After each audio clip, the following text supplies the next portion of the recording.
Alf Landon, known as the grand old man of the Republican Party, turns 100 years old in a few days. The 1936 GOP presidential nominee made a rare excursion from his home in Topeka today. Said he needs the exercise to be fit for a scheduled meeting with President Reagan on September 6th. An acquaintance in town saw him and said, "Glad to see you up and around." Said Landon, "So am I." David Jackson, CBS News. One day, when the truth comes out, monuments will be built in his honor all over the world. His name will be a shining light, an inspiration for generations and generations of people. His songs will be anthems. 10.5 minutes after the hour of 8 o'clock, Friday night, August 28th, 1987. Lassiter with you until 11, as I am every Friday night, August 28th, 1987. We all knew it would come to this one day, and this is the day. I don't know why it is, but for some strange reason in my illustrious broadcast career, August and or September have been major turning points. 17 years ago tomorrow, literally 17 years ago tomorrow, I got my first job in radio. I didn't start until September the 1st, but I got the job on what was then Friday, August 29th, 1970. It was a memorable occasion in my life. I was sitting half, snickered, in a sidewalk cafe in St. Thomas in the Virgin Islands, broke, hungry, and unemployed. And a young man asked if he could sit down and share my table, and I said, "Boy, of course you can." Thought perhaps he would buy me a drink for intruding on my space. He didn't. However, he gave me a tip that has sent me on a 17-year odyssey. He said, "My goodness, you sound like you should..." He said, "My goodness, you sound like you should be in radio." I said, "Oh, really?" with my hand cupped over my ear. He said, "I work at the FM station up on Bluebeard's Castle. They're looking for a morning person." I said, "Oh, really? Which way to the station?" I went up to the station and I met the general manager. His name was Len Stein. I lied through my teeth, and I got the job. Not because I lied so well, but because nobody else had applied. It started at 7 o'clock in the morning, and it didn't pay a hell of a lot of money. And in the Virgin Islands, people don't like to get up at that hour. So I became a radio star. There was nothing terribly memorable about this station, WESP-FM. It was located in a converted room at Bluebeard's Castle Hotel. There was a receptionist, a morning man, an afternoon man, one salesman, and the general manager. The receptionist had but one job to do. It was to fill out the daily program log. The station had 2 clients. Each ran 1 spot a day. I'm not kidding. I am not exaggerating. The receptionist, even though she was a little slow, would finish her work by about 9:20 in the morning. She then put her head down on the desk and slept for the rest of the day. The phone never rang. She was never disturbed. Oh, I beg your pardon. Her mother would call at about 5 minutes to 12 to wake her up to go to lunch, and I am not kidding. This is the way it all started. Perhaps the most memorable event of my tenure at WESP-FM is that I was sitting in the studio one day, and you must remember I had never been inside of a radio station before in my life until I went to work here. And no one had bothered to explain anything to me because I said, "Hey, I'm familiar with all of this stuff. No need to help me out on this." I'm sitting there doing a newscast, and all of a sudden, from behind me was the most god-awful noise I had ever heard. It was something like a foghorn going off 3 inches away from your ear. Ah! And it went on and on and on. The only thing I could do was to say, "What the hell was that?" I was terrified. Absolutely terrified. And it went on and on and on. I didn't have the good sense to turn the microphone off, The only thing I could do was to get up and leave the station, go out to the front desk at the hotel, and call the general manager and told him that there was this ungodly noise. It's true, I swear it is. He said to me, "Well, that is the EBS monitor, the Emergency Broadcast System monitor. And it was being used in a test mode." And he told me how to shut it off, so I went back to the station, I shut it off, and continued the newscast.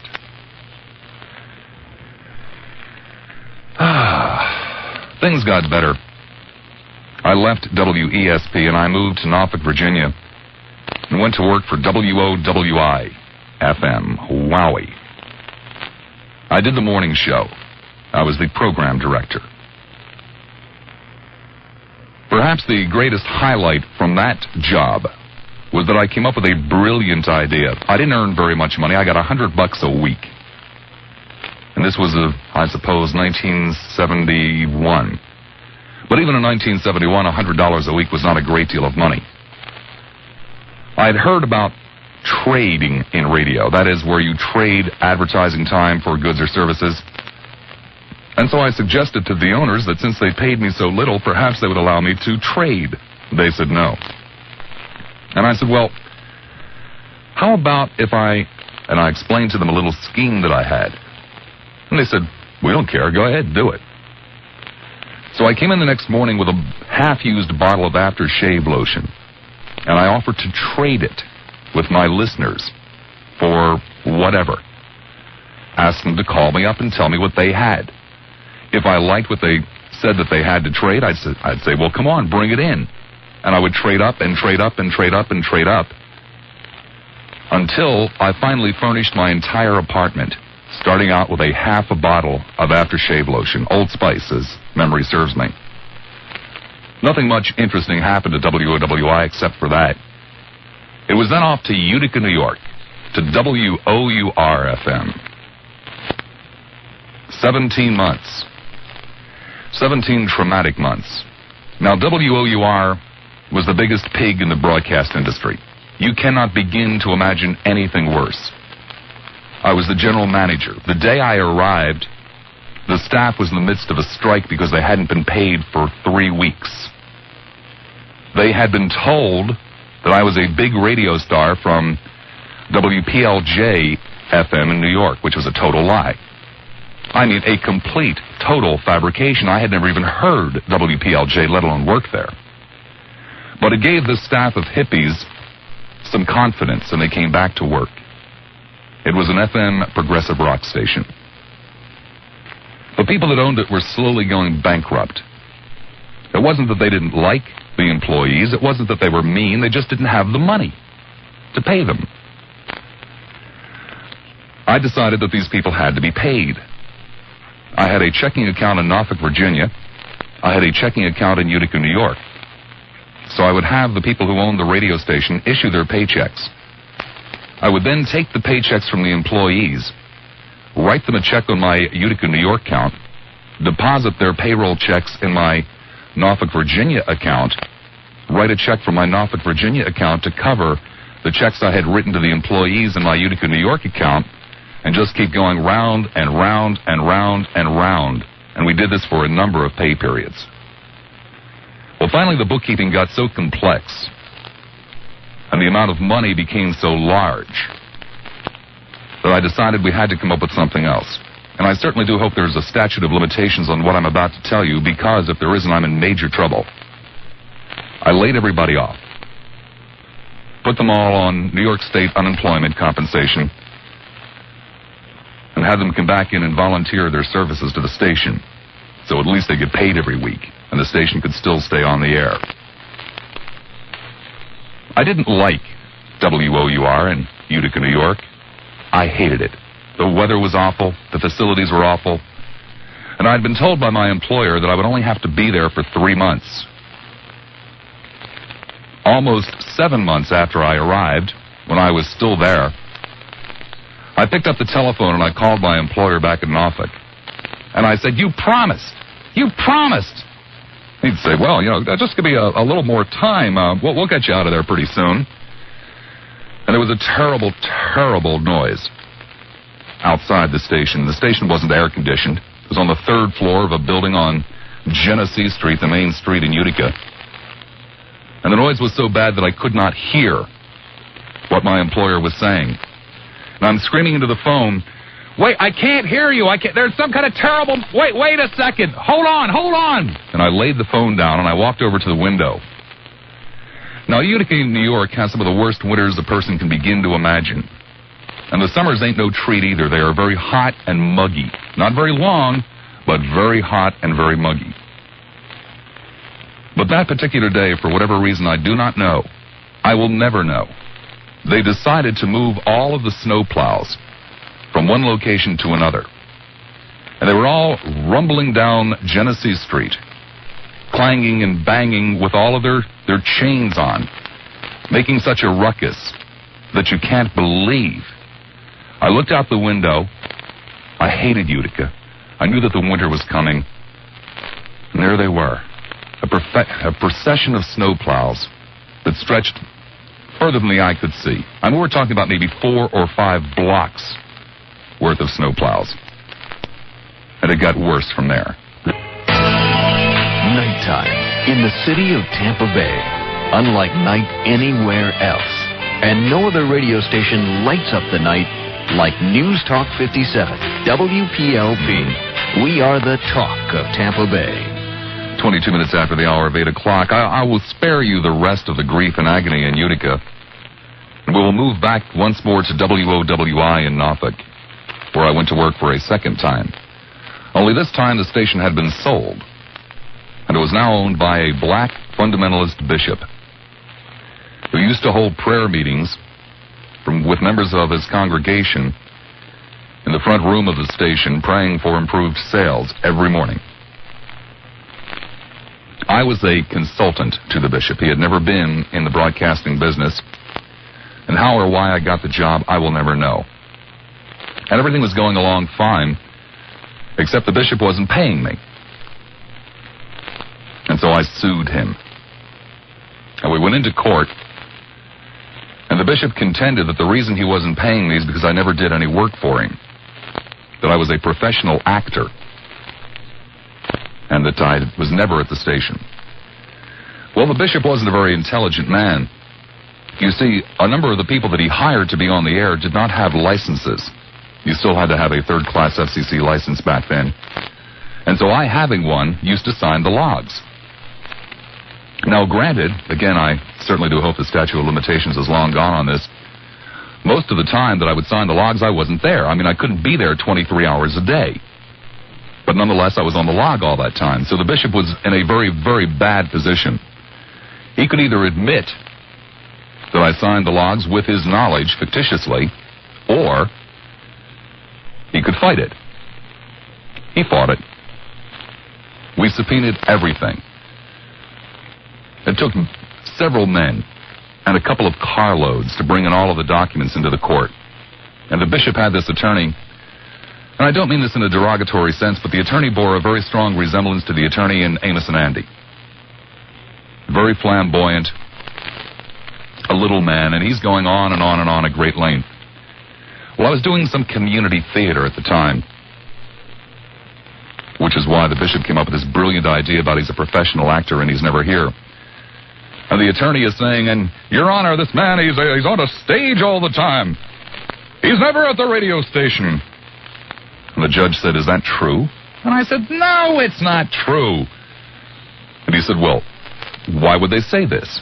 I said, I don't know whether... I did a play at the Norfolk Little Theater.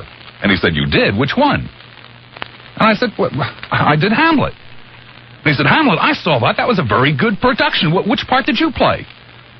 And I told him Voltimand. No one ever puts Voltimand in Hamlet, but that's another story. And so the judge and I sat there and talked for the next 5 or 10 minutes about the merits of the Norfolk Little Theater, what a great play Hamlet was, found in my favor, and dismissed the case. From there, I found myself in Richmond, Virginia. I had decided to get out of the radio business, and I was going to become a great photographer. and so I retired and went to school in Richmond. Both my desire and my funds ran out, and I had to go back to work, and the only job I could get was as an announcer at an automated beautiful music station in Richmond, Virginia. I was earning $250 a week. This is now the mid-1970s. Nothing much happened there, except one day I was at this station in Richmond for $250 a week, WEZS-FM, and the next day I was working in Pittsburgh at WJOI, owned by the same company at $31,000 or almost $32,000 a year, owned by the same company. The station in Pittsburgh was union, the station in Richmond wasn't. They changed formats eventually and had to buy out my contract. That was a delight. The most money I've ever had in my hands at any one time. And I came to Florida. Again, I retired to trade commodity futures. That's a long, unpleasant story. I won't trouble either of us with it. But it didn't work out. And again, I had to go back to work. Well, the only job I could get was a WKQS in Miami. Another semi-automated, beautiful music station. I sold my house, my wife quit her job, and we moved from Naples, Florida to Miami. 8 days after I started the job, the station changed formats. From beautiful music where you sat there and once every 15 minutes opened the microphone and said, "You're listening to beautiful music on WKQS-FM." From that to country in one fell swoop. 2 days' notice. I became Bobby Clifford. I was earning $250 a week again, a figure I seem to have gotten stuck at for quite some time. The rating book came out, and I had an 8.4 rating, an 8.4 share, which in Miami was phenomenal. It made me number 2 in the market. $250 a week. The other people who had ratings like that in Miami were earning close to $200,000 a year. But I got $250 a week. So I went to the owner and I said, "Hey, this isn't right. I want a raise." He said, "How much do you want?" I said, "Well, at least give me $300. He said, "Nah, I can't afford it." I said, "Okay." I went back into the studio. I opened the mic, and I announced that I was leaving for the day. I turned off the transmitter, shut out the lights, and headed for the parking lot. I got my hand on the car door when the owner came running out of the station and said, all right, $300 a week, $300 a week." We pulled the stunt on him 2 more times before I left that station. But it turned out okay. I eventually got up to a whopping $375 a week, still pulling 8s in Miami. But at least I was doing most weeks in the neighborhood of $700 to $1,000 in public appearances. Not so bad. But that all came to an end. And one morning I was sitting there. Well, I wasn't sitting there. I was laying there. And my phone rang. And I got into talk radio. WGBS called me. I was hired by a secretary over the phone. I'd never applied. I'd never talked with anyone there. Someone just recommended me. And so the program director had his secretary call me and hire me for the weekends. That was a disaster. Nobody listened to WGBS. It was an awful station. It was one of these stations where everybody was your friend. The jingles were awful. The format was awful. They had just a handful of lines coming into the station. No one ever called. No one ever called because no one ever listened. And I was doing late Saturday and Sunday nights. But lo and behold, the man who I idolized most in the business used to listen to my show. And he took a liking to me. For whatever reason I do not know. And he hassled the people at his station to hire me away from WGBS and bring me to WINZ.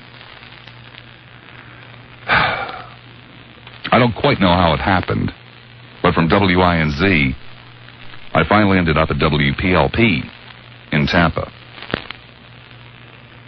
I'm able to see an awful lot of humor in much of what happened at ESP and WOWI and EZS and JOI and KQS, and someday I suspect I'll see a great deal of humor in what happened at PLP. Hi, everybody. Larry King in Washington. Sure hope you can join me tonight for the Larry King Show. Our special guest, an extraordinary gentleman, the owner of the Miami Dolphins, Joe Robbie. All Mr. Robbie did was go out and build himself a privately financed football stadium. It bears his name. Meet Joe Robbie tonight with your phone calls on the Larry King Show on this mutual radio station.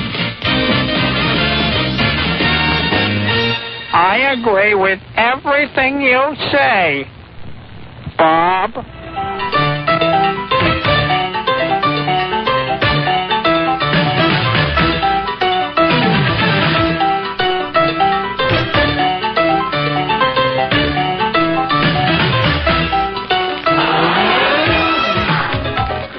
.34 the time. So here I sit like 17 years later in a talk radio station doing whatever it is that I do for a living. And I will admit to you, I earn my living doing something that I do not understand. I do not understand talk radio. I don't know why anybody listens to it. I don't know why anybody advertises on it.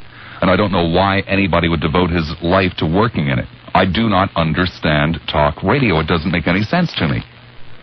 The thought of sitting home listening to somebody talk on the radio is a little peculiar. But the thought of sitting home listening to somebody talk on the radio, taking phone calls from strange people, is even more peculiar. Now, what's even more peculiar than that is I also enjoy listening to talk radio. And I don't know why, but I've been hooked on it for 20 years. Now, most of the time, nothing of any real importance ever goes on talk radio. Maybe 10% of the year, there are interesting things in the news, and there's a good discussion. But the other 90% of the time, it's basically chit-chat, nonsense, etc., etc. And yet it's still the most fascinating format I can imagine. It's fun, it's alive, it's vibrant. But talk radio tends to take itself much too seriously. The audience takes it too seriously. The people who run the silly things really take it too seriously. I mean, you wouldn't believe they actually think they're accomplishing something. They actually think they're providing, some kind of an important service in the community.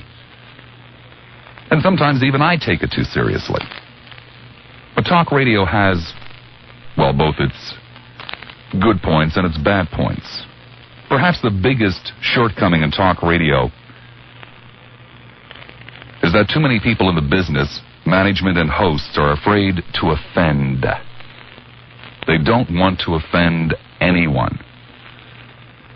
So we have this synthetic politeness all over the dial. Why? Beats me. We are not polite otherwise. Oh, go on, tell me that you drive down the street and you don't flip somebody the bird. Tell me that you're in the supermarket and when somebody's blocking the aisle, you don't mutter unpleasant things under your breath. Like, you ought to go die, you We're not polite people. But for some strange reason, hosts and management and even a lot of the people in the audience want this synthetic politeness when you turn on the radio. Now, I don't know how you can say anything and always be polite. Oh, sure, you can mouth words all the time and be polite. But how can you ever say anything and not offend someone? How can you ever put across an idea or an opinion without offending someone? The problem with talk radio is that it's not real enough. There are topics that are taboo. There is language that is taboo. There's pressure from the audience. From the audience. We're talking about 3 old ladies and some born-again Boy Scout who are always writing letters to the general manager and scaring the hell out of the poor man. There's pressure from sponsors. Sponsors who ignore the ratings but want to buy somebody that makes them feel good. What are you going to do? Do you know I once watched a videotape of something called a focus group? And in that focus group, there were 10 or 11 people sitting around a table and a group leader. And the group leader asked the people, who were all talk radio listeners, what don't you want to hear on talk radio? And what I'm about to tell you is the gospel truth. One person said, religion. And everybody went, oh, God, yeah, oh, no religion. Another person said, sex. Everyone around the table said, oh, God, no sex, never sex. And there was some silence. And so the group leader said, anything else? There was some scratching of the heads. And somebody said, politics. And everyone around the table said, oh, no politics. These people literally said they did not want to hear any talk about religion, politics, or sex. Now, the man who was sitting in the room as I was watching this is the one who commissioned this study and paid something in the neighborhood of $12,000 for it. And he turned around to the people in the room and said, you see? I couldn't believe my eyes. Because the focus group went on and on and on. And they talked about people doing talk radio. And they talked about how much they enjoyed this one because he talked about politics. How much he enjoyed the other one because he talked about religion. How much he enjoyed still someone else because they talked about sex. But this man who ran a talk radio station, thank God no longer does, actually believed that these people were telling the group leader in this focus group the truth. Of course they weren't telling him the truth. People would never admit to what they want to hear. But that's what we talk about. Religion, politics, and sex. Maybe some sports occasionally. Some of us. And this general manager stood there with a straight face and didn't realize that he was being snookered. Didn't realize that he had squandered $12,000 of somebody else's money in this focus group. This show has been a success. Why? Good question. I would like to think because it is the closest thing to real life. Both the host and the callers. We're not afraid to offend anyone on this program. We never have been. And we do offend people. We offend people because we say what we think. We don't say what people want to hear. We don't play devil's advocate. We say the truth. What is on our minds. And yet when I think back to some of the shows that stick out in my memory, in the roughly 2 years that I've been here, on the surface, some of those shows would seem to be anything but real. There are three that come to mind. One that we refer to as Fluffy the Cat. Another one, Bob the Automated Talk Show Host. And the third, the $50,000 Giveaway. Now, the premise behind Fluffy the Cat was that the host, Mr. Lassiter, was very distraught that he wasn't getting enough calls. And so he had brought into the studio a young kitten and a bucket of water. And he threatened to dunk the kitten into the water if the board did not light up with calls. It immediately did. But Mr. Lassiter was not about to ruin a good piece of shtick. He pretended to dunk the kitten, along with sound effects, into the water, and then started taking some calls. Well, most people were highly amused and quite understood that we were not dunking a cat into a bucket of water. But about a quarter of the callers didn't. And not only did it generate some great calls that afternoon, but it also generated numerous letters to the station from people who were enraged that someone would dunk a cat into a bucket of water to get calls. That's real life. Because at least a quarter of the people out there ain't playing with a full deck. And we clearly demonstrated it. The other show that I mentioned was Bob the Automated Talk Show Host. Now, what we did for that was to record a whole bunch of bits. And we heavily edited and heavily doctored up with electronic gizmos the tape so that they would all sound different, so that it would sound like some type of an automation system. Announced at the beginning of the show that management had gone berserk, and that they had bought this automation machine from some slinky, sleazy salesman, and that there would no longer be any need for a real live talk show host, that everything could be taken care of with just a few tapes. Again, this time about a third of the people believed it. Generated some great calls. I don't remember if any letters came in on that one, but people believed it. Utterly absurd, crazy, ridiculous. But they believed it. The third show, the $50,000 giveaway, was done last January the 1st. We offered to give $50,000 to each and every person that called, $10,000 to each and every person that listened, not just that night, but every night during the course of the year. It would have taken billions of dollars to do such a thing. That night, about half of the people who called believed it. In essence, what we did was to hold a mirror up to the community and show them just how gullible they were, just how much they didn't stop to think about what it is that they were hearing. There were other shows along the way, too, shows that really stick out in my mind. There was the first show with Rabbi Bresky. There was the second show with a man named Henry Hurt, who wrote a book about the JFK assassination. And there were two other shows, the one with Randy Macho Man Savage, the wrestler, and one with Gordon Soley, the wrestling commentator. Shows that really stick out with me, shows that I really enjoyed. Rabbi Bresky, it was 3 hours of heated conversation about religion between an agnostic and a man of the cloth. No holds barred. There was screaming, there was shouting, there was pounding on the console by both parties. Randy Macho Man Savage is an outrageous character. A wrestler. One with a sense of humor. Who sat on these airwaves for an hour taking calls from all different kinds of people. All different walks of life. The same situation with Gordon Soley. People who were entertainers, people who were in show business. Probably about half the people who called in on those programs understood that it was showbiz, had a good time talking to the men. The other half didn't quite understand what was going on, and I fear never will. So just some of the shows that stick out in my mind. And then there are the people that I work with, along with the shows that we've done. And whenever you talk about people that you work with, especially when you work with 40 or 50 people, you always run the risk of leaving somebody out. So I'm not going to run that risk tonight.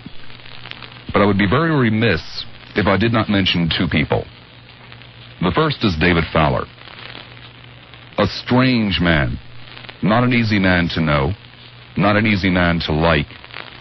But if you put the time and the effort into it, you're well rewarded with a good friend. I've told the story of my first encounter with David, which is very bizarre. I won't go through it again. If you heard it, great. If you didn't, such is life.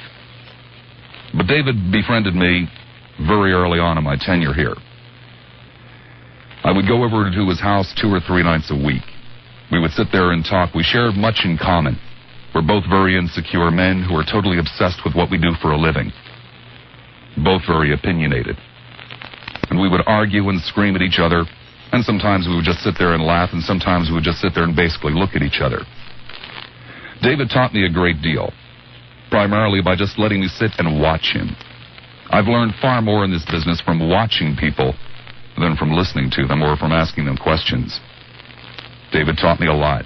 I shall always be grateful, not only for what he taught me, but for the friendship that he extended as well. The second person I would be very remiss in not mentioning would be my producer, Michael Serio, who is as much a part of the show as I am. Because Michael, you see, is my only contact with the outside world. Michael is my audience. When I'm doing something that I hope is humorous, I only know if it's working if Michael's laughing.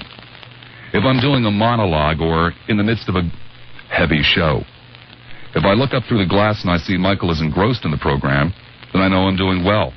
If I look up and I see he's reading or staring around the room or whatever, I know I have major problems. The ideas that he has brought to the program have been invaluable. Some of our shtick, some of our stunts, are Michael's. I thank him. I shall miss him much. The 2 years here at the radio station have been relatively rocky. No, not that rocky. Just rocky as in rocky roads. Some names that stick out: Art Deneen, Ed Bush, and George Yoakum. Oh, my, it is so good. I'm David Fowler. How are you? You'll be better if you listen now and get your hands on a jar of Mineral Ice. Mineral Ice, the pain fighter, the remarkable product for the relief of those minor aches and pains. We all have them. Mineral Ice relieves you. You'll feel the pain let go. That's remarkable. You'll feel your muscles relax when you apply Mineral Ice. And you may use it as often as you need it. There's no staining, there's no grease, no odor. With that deep, penetrating, cool blue mineral gel for the relief of your pain, Mineral Ice. You're going to work better. You're going to play better. You're even going to sleep better thanks to Mineral Ice. And cool's the key word here. It really penetrates. It really relieves your pain. Yes, it's as good as I say. Mineral Ice available throughout the Tampa Bay area. You can get it at all General Nutrition Centers, Walgreens, Gray Drugs, and Eckerd Drugs, too. Remember the name Mineral Ice. All sides of the issues, from all sides of the Bay. That's what you'll hear every day on WPLP. You see, we cover the Bay as never before, bringing you the news that's important to you. And we reach out with our free long-distance and local lines to gather the emotions and the ideas of the people of Tampa Bay to give you something to think about. It's another reason why we say WPLP. We're the talk of Tampa Bay. I disagree with everything you say, Bob.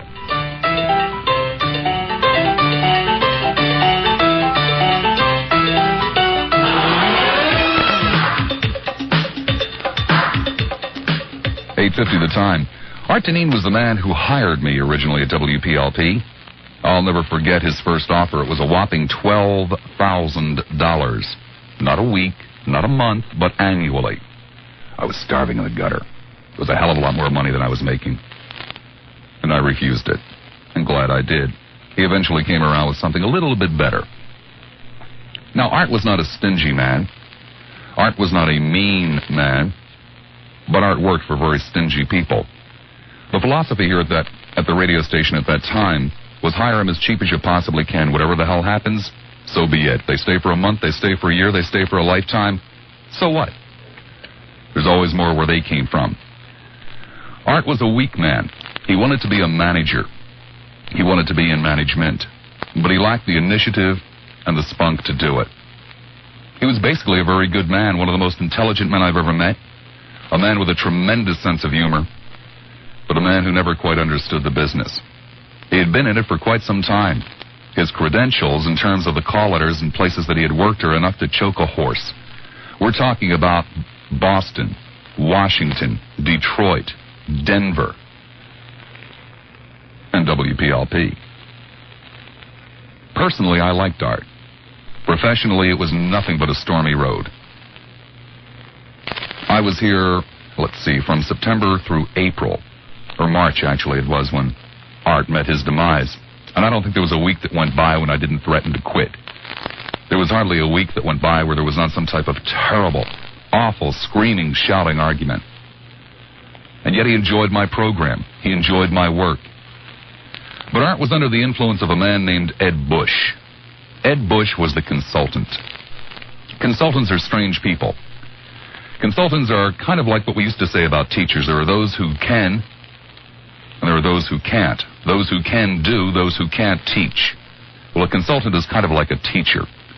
A consultant is primarily a salesman who goes to other salesmen, general managers at radio stations, and sells them an idea, a product. A consultant does nothing but criticize. Everything is wrong. Everybody is wrong. That's what a consultant's job is. We used to have to talk with a consultant once a week on a speakerphone, sitting there in a bare little room with the program director and the great Ed Bush on the other end of the phone. Ed was paid thousands of dollars a month for this. He would listen to a tape, perhaps 1 hour of your show, and call up 3 or 4 days later and sit there and just belittle and ridicule you. Things like, well, at 19 minutes after 3 that day, you had a caller on who said such and such, and you responded by saying such and such and such. Why? Why didn't you say blah, blah, blah, blah, blah? Well, obviously, this is designed so that you can't answer it. This is designed so that you sit there and you're constantly on the defensive. And you go, gee, I don't know. I guess I didn't think of it. And Ed would come back with something like, well, if you were really working hard, you would have thought of it, wouldn't you? Well, I put up with this for 3 weeks. In the 4th week, I went into the little room with Artanine, and Ed Bush's number was dialed up.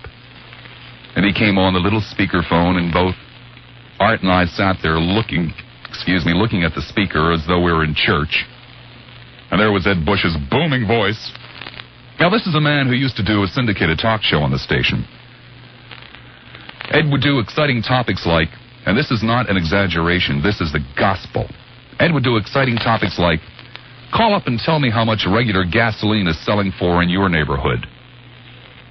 Well, Ed started in this afternoon about, well, I listened to the show you did 3 or 4 days ago, and this and that, and it was, what do you have to say for yourself?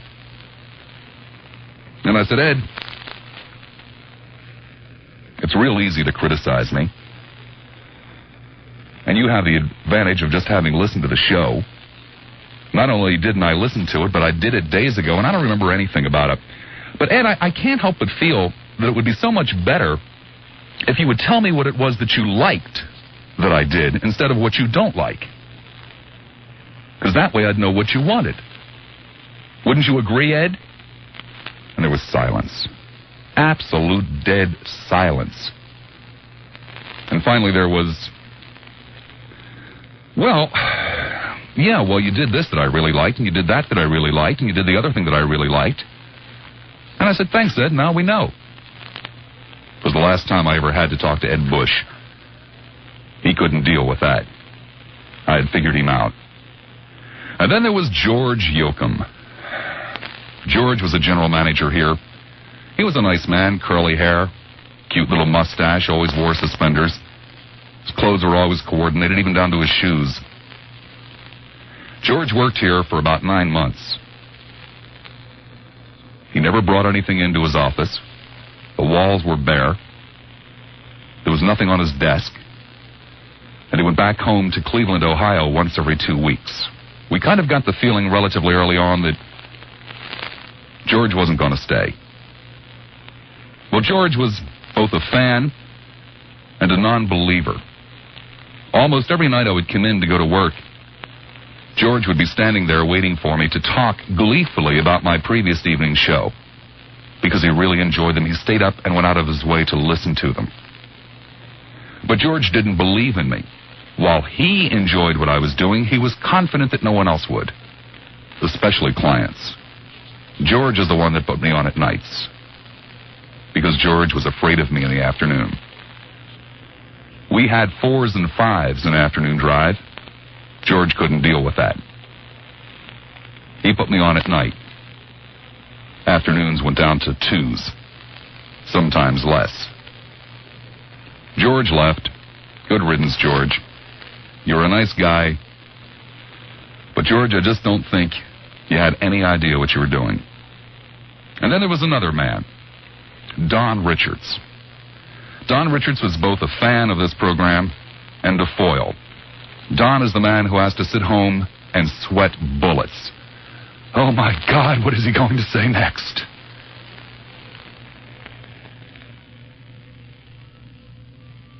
Rest easy, my friend.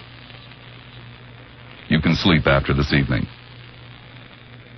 I never got to know most of the other people who worked at this radio station. It's just one of the peculiar quirks in the business. It was either a matter that they didn't work at the same time I did, or they were around when I was preparing a program. I am not a nice man an hour before this show. I am nervous, I am depressed, and scared. So anybody who is around me an hour or so before the program is of the opinion that I am one of the meanest, rudest, boorish people on the face of the earth. They don't know that I'm sitting there trembling, wondering how in God's name I'm going to fill the next 3 hours. And what am I going to do if nobody calls or the phone system goes out or whatever it might be. So as I said, I never got to know most of the other people who worked at this radio station, nor did they ever get to know me. By the way, it's only fair warning for my new co-workers that you understand that as well. There's not a damn thing I can do about it. It's the way it is. If you want to get to know me, come around after the show, not before it. There are so many other things I want to say, so many other things I want to cover. Reasons, basically, or things, I should say, that have happened here in the last couple of years. The overwhelming majority of them good, fond memories. Some of them damned funny. And some of them somewhere in between. There was the great ooze-off. Now, one of the people who attended the ooze-off begged and pleaded with me tonight not to mention it. Well, I can't possibly leave here without telling you about the great ooze-off. However, I won't mention names. It's not that important. And then, of course, there is the reason I shall always remember WPLP. It's because I fell in love here. Coming up on the 9 o'clock hour, CBS News headed your way. Please, whatever you do, don't venture very far.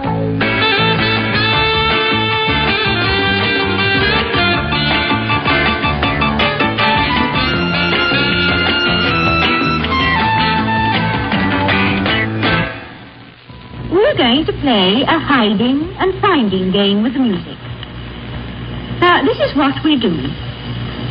We pretend that you've got some balls, and I'm going to hide them. They might be hidden high up near the ceiling,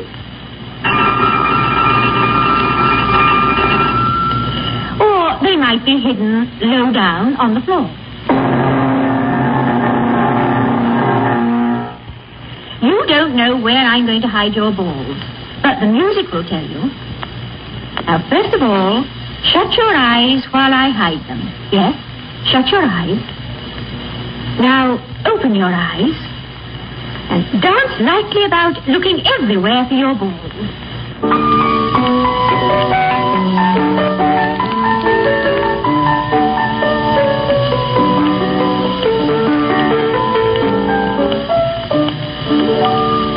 And now the music's going to tell you where your balls are. They may be high up, so that you have to stretch and jump up for them, or they may be low down, so that you have to pick them up off the floor. Listen.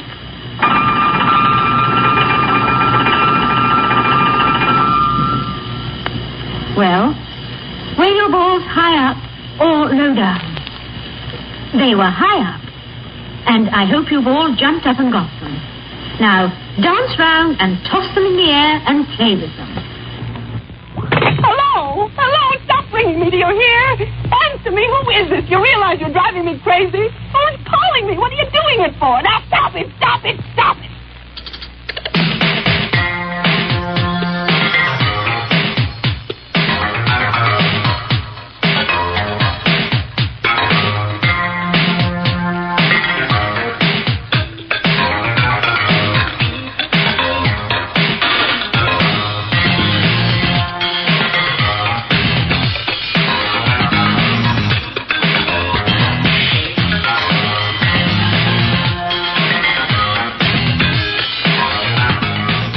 Minutes after the hour of 9 o'clock. Welcome back, hour number 2 for this Friday night, August 28th, 1987. I'm Bob Lassiter with you until 11.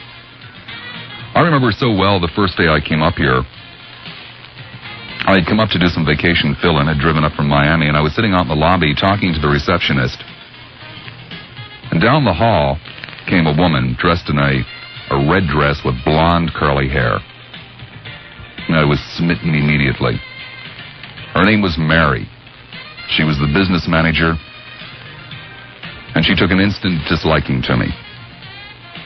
I would sit there in the afternoons, waiting to go on, talking with a receptionist, who was Mary's subordinate. It It's not that the receptionist disliked Mary, but she thought she was much too tough, and she would sit there and complain to me about the business manager.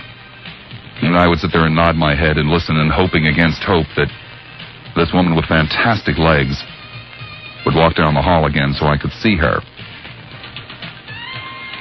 The days and the weeks and the months passed, and I finally came back here to work full time. And I didn't think I was going to stay. I was only going to be here for a relatively short time. And I didn't really know anybody inside or outside of the station. And I noticed that everybody congregated in Mary's office. And they would go in there and laugh and giggle and tell jokes and stories. But I was never invited. I would always sit outside, as anybody and everybody would just walk through the door into Mary's office and have a good time. And I would sit out in the outer office alone. Well, one day, one of the other girls who worked here came to me and said, "Hey, we're all going to meet at Cahoots in Clearwater after work. Why don't you come on up when you get off?" And I said, "Well, me? Well, who all's going to be there?" And she said, "Oh, well, so-and-so will be there, and so-and-so, and so-and-so, and so-and-so, and Mary, and so-and-so." And I said, "Oh, yeah, I'll be there." And so I got off work at 7 o'clock. Or no, it was 8 o'clock. I was working until 8 in those days. And I drove in a blinding rainstorm to Cahoots, which is about maybe 13, 14, 15 miles from this radio station. Up US 19, a horrible road, watching accidents taking place all around me, driving as fast as I dare drive on basically bald tires. And I arrived at Cahoots. And I couldn't get a parking place close to the door, and I mean, it is pouring. And I parked maybe 150 feet away, and I got out and I ran through this downpour, got drenched, got to the front door, and the doorman stopped me and said, "Are you looking for so-and-so and so-and-so?" And I said, "Yes." They said, "Oh, well, they left, but you can meet them at," he gave me the name of another bar, just a couple of blocks from this radio station. And I said, "Oh." And I went back out and walked through the rain slowly to my car. And I started to drive home. And I didn't live very far away from this bar, and at the last minute I decided, oh, what the hell, I'll go over there. And I walked in, drenched, hair plastered to my head, and there was everybody sitting around the table, including Mary and her boyfriend. I took one look at the party and said, oh, what the hell. There was only one seat left at the table, and it was right next to Mary. And I sat down and I said, any of you people ever had ouzo? And one or two had said yes and started to giggle. I called the waitress over and I said, do you people serve ouzo here? And she said yes. There were about 7 or 8 of us at the table. During the next 2 hours, we drank 22 rounds. Well, no, I take that back. 22 shots of ouzo. Several people left after the first 45 minutes. And so it was really just down to about 4 or 5 of us sitting there just drinking ouzo. Mary got a little tipsy, spilled her drink in my lap. And finally everybody got up and left, and I was stuck with this humongous bill for all this ouzo I had bought. And I left. Well, at least it gave me enough. That was the great ooze-off. By the way, the next day, I was the only one of that group who made it to work. The next day, I figured, what the hell? I'll start going into Mary's office when she comes back to work. And I did. And a strange thing happened. Fewer and fewer people would congregate in Mary's office, and pretty soon it was just her and I. And I would hang around that office for... I'd come into work 2 or 3 hours early, just to go in there and stand and chat about anything she wanted to chat about. Anything. Made no difference at all. And then I started listening to Dateline. just so I could hear her voice on Saturdays. Would sit there in my lonely little apartment, listening to a show I despised, just to hear Mary. And this went on for months. And she had never given me any great encouragement, nor had I ever made any great advances. And I finally decided, Lassiter, you're making a fool of yourself. An absolute fool of yourself. Cut it out. And so I agreed.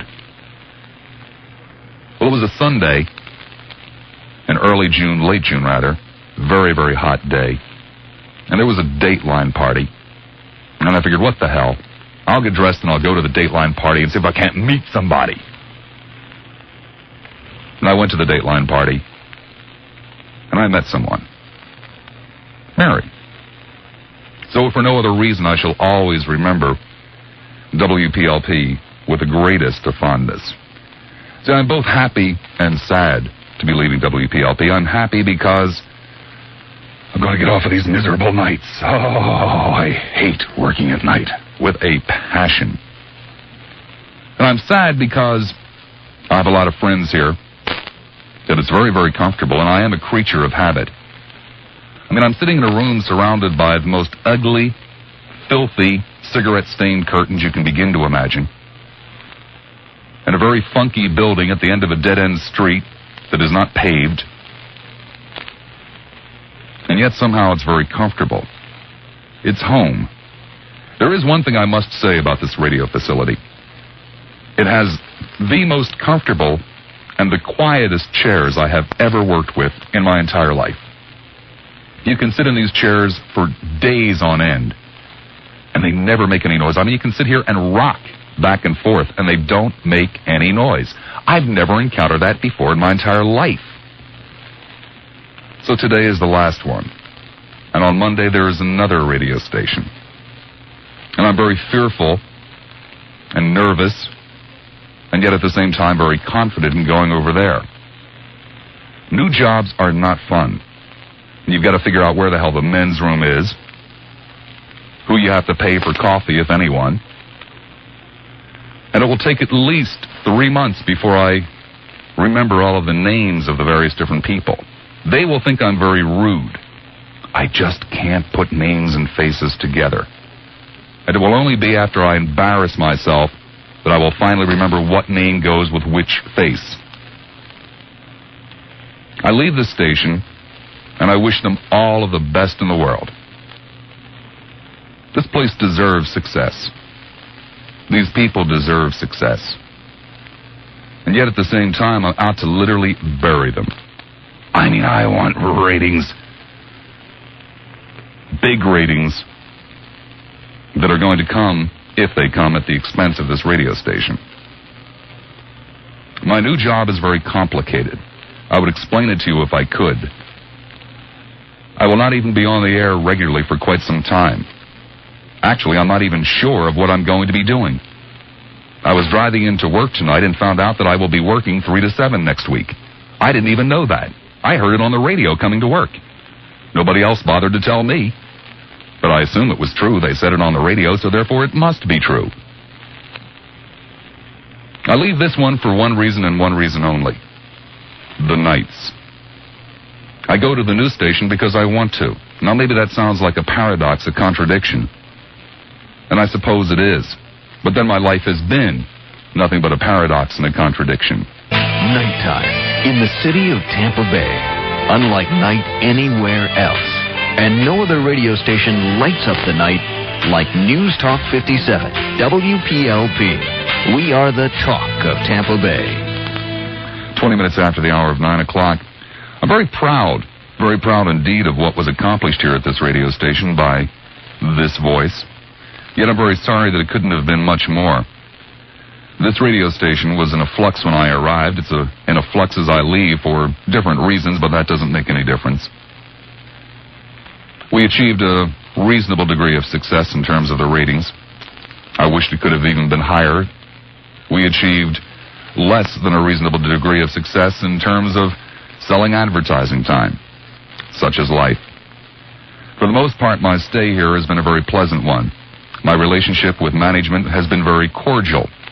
Although, to tell you the truth, I could never quite figure out if it was cordial because they respected me or if it was cordial because they were afraid of me. Some very strange things happened. I do a very controversial program. I could never quite figure it out. The day after a controversial program, the management here would go to my board operator, go to the executive producer, go to the receptionist, go to anyone and say, "Why did he do that? Why did he say that?" And yet they would never ask me. As I said, I will never know if it was out of respect or out of fear. I'd like to think it was fear. Without any exception, everything I did at this radio station was precisely 180 degrees away from what they wanted at first when I arrived. They did not want monologues. I gave them monologues, including 2 3-hour monologues. They did not want shows without guests. I don't like shows with guests. They didn't want theme shows. They wanted the topic to change every hour. They would say to me, "Oh, my God, people will get bored and they won't listen if, you got to change the topic constantly." Well, I would reply, well, if the topic is good enough, they won't get bored. And if it's so bad that it should be changed every hour, then we shouldn't be doing it anyway. And they'd say, but look at these research reports and the consultant says, and you got to do it this way. And I would come in and do it my way. Well, believe it or not, about 2 months ago, I was hauled into the office, and they said to me, "Why aren't you doing the monologues? Oh, my God, the people love the monologues. I got a letter here from a listener that says he doesn't do monologues anymore. Oh, why don't you do the monologues?"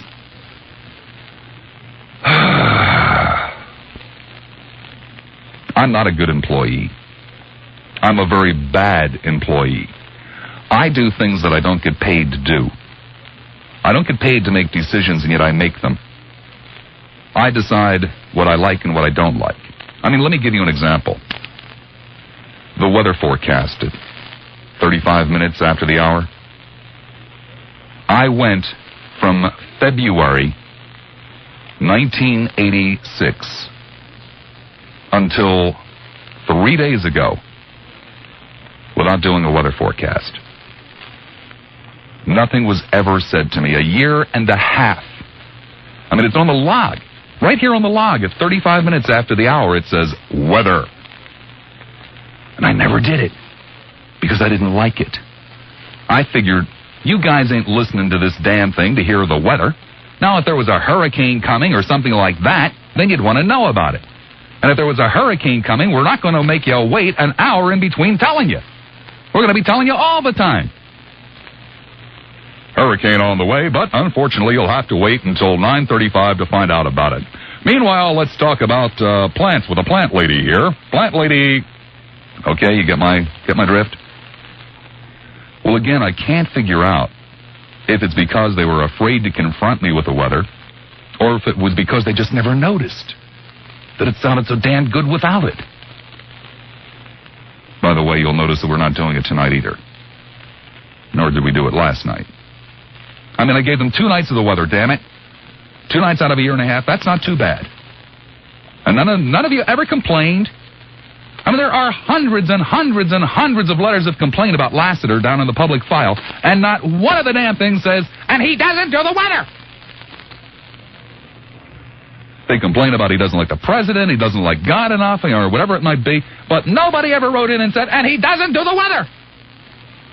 Now, I must also point out that there isn't one letter in there that says, "I like Tim Coles because he does the weather."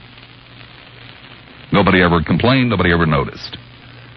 But I'm not a good employee. You see, I never expected to stay at WPLP. This was just to be practice, you see. I was working in Miami on the weekends. And to tell you the truth, I made more money working 2 days a week in Miami than these people paid me to work 5 days a week. They had been after me and after me and after me for months, they being Artanine. "Come up here and work. Come up here and work." And I would say, no, no, no, no. Because, no, it gets worse. The only other time I was really called into George's office was shortly after our ratings book came out. And George sat behind his desk. And he ranted and he raved. And he said, Lassiter, your 25 to 54s are down, down, down, down. You're losing all your 25 to 54 audience, Lassiter. I can't have this. And on top of that, Lassiter, you have too many 25 to 54s. I need older people. We patted him on the head and said, yes, George. We'll work on that. He said, thank you. Please close the door when you leave.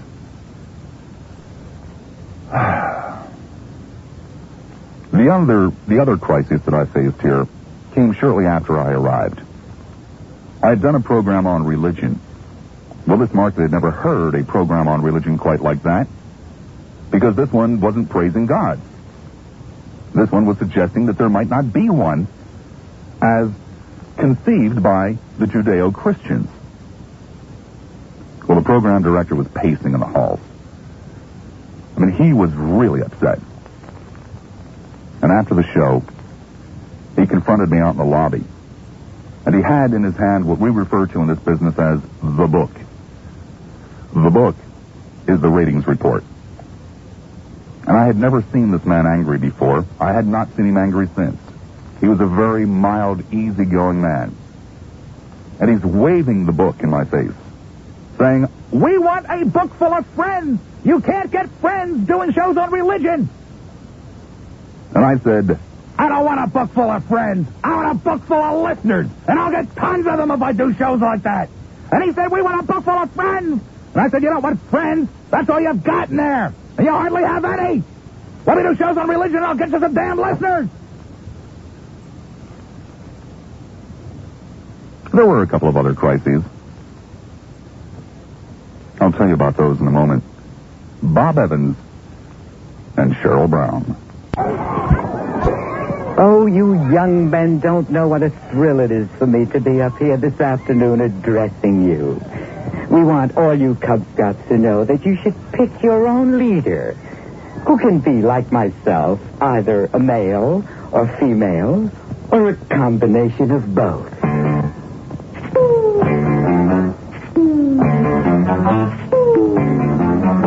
Easter week vacations all across the nation. People head for FLA. Being no exception, I drove down that... 9:37 the time. Ah, yes, Bob Evans. The executive producer, for whatever reason is beyond me, is forced, under the pain of dismissal, to write up every day what we refer to in the business as a promo sheet. For example, there's one here before me for this very Friday, the 28th, and it says things like, The John Eastman Show, 2 to 5 p.m. The spotlight shines on the John Eastman Show this afternoon. At 2 p.m. as Brenda Vaccaro joins John Eastman in studio for an in-depth look at stage and screen with a gifted performer and dynamic individual appearing, etc., etc., etc., okay? Well, I rarely have a guest. And so every day this poor woman has the ungodly, unthankful task of coming up with something to put under my name that no one's ever going to read anyway. For example, today it says, Bob Lassiter takes it to the limit tonight with an open forum you don't want to miss. Some immediate answers to the unanswered questions that have been plaguing your psyche are revealed this evening on the Bob Lassiter Show here on News Talk 57 WPLP. Well, one night, she wrote on the promo sheet that I would be doing a remote broadcast from the parking lot of a Bob Evans restaurant. And I came in here and I sat down and I had nothing better to do. And I'm listening to the newscast at the top of the hour before my show begins. And so I said to Michael, my producer, throw some static on the line. And I came on the spur of the moment and said, hi, we're doing this remote broadcast from the parking lot of the Bob Evans, but unfortunately, we can't tell you which one. So you'll have to call and ask. Well, this is a reasonably popular radio program, and apparently all of the area Bob Evans were filled with phone calls all night long, wanting to know one of two things.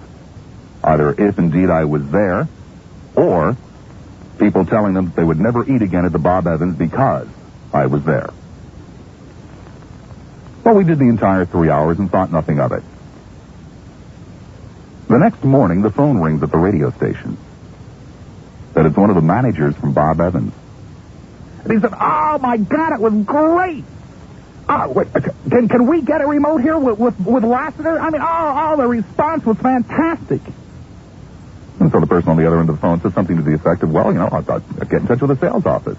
Yeah, sure." And we were all thrilled. Well, a few minutes later, the phone rings, and it's some...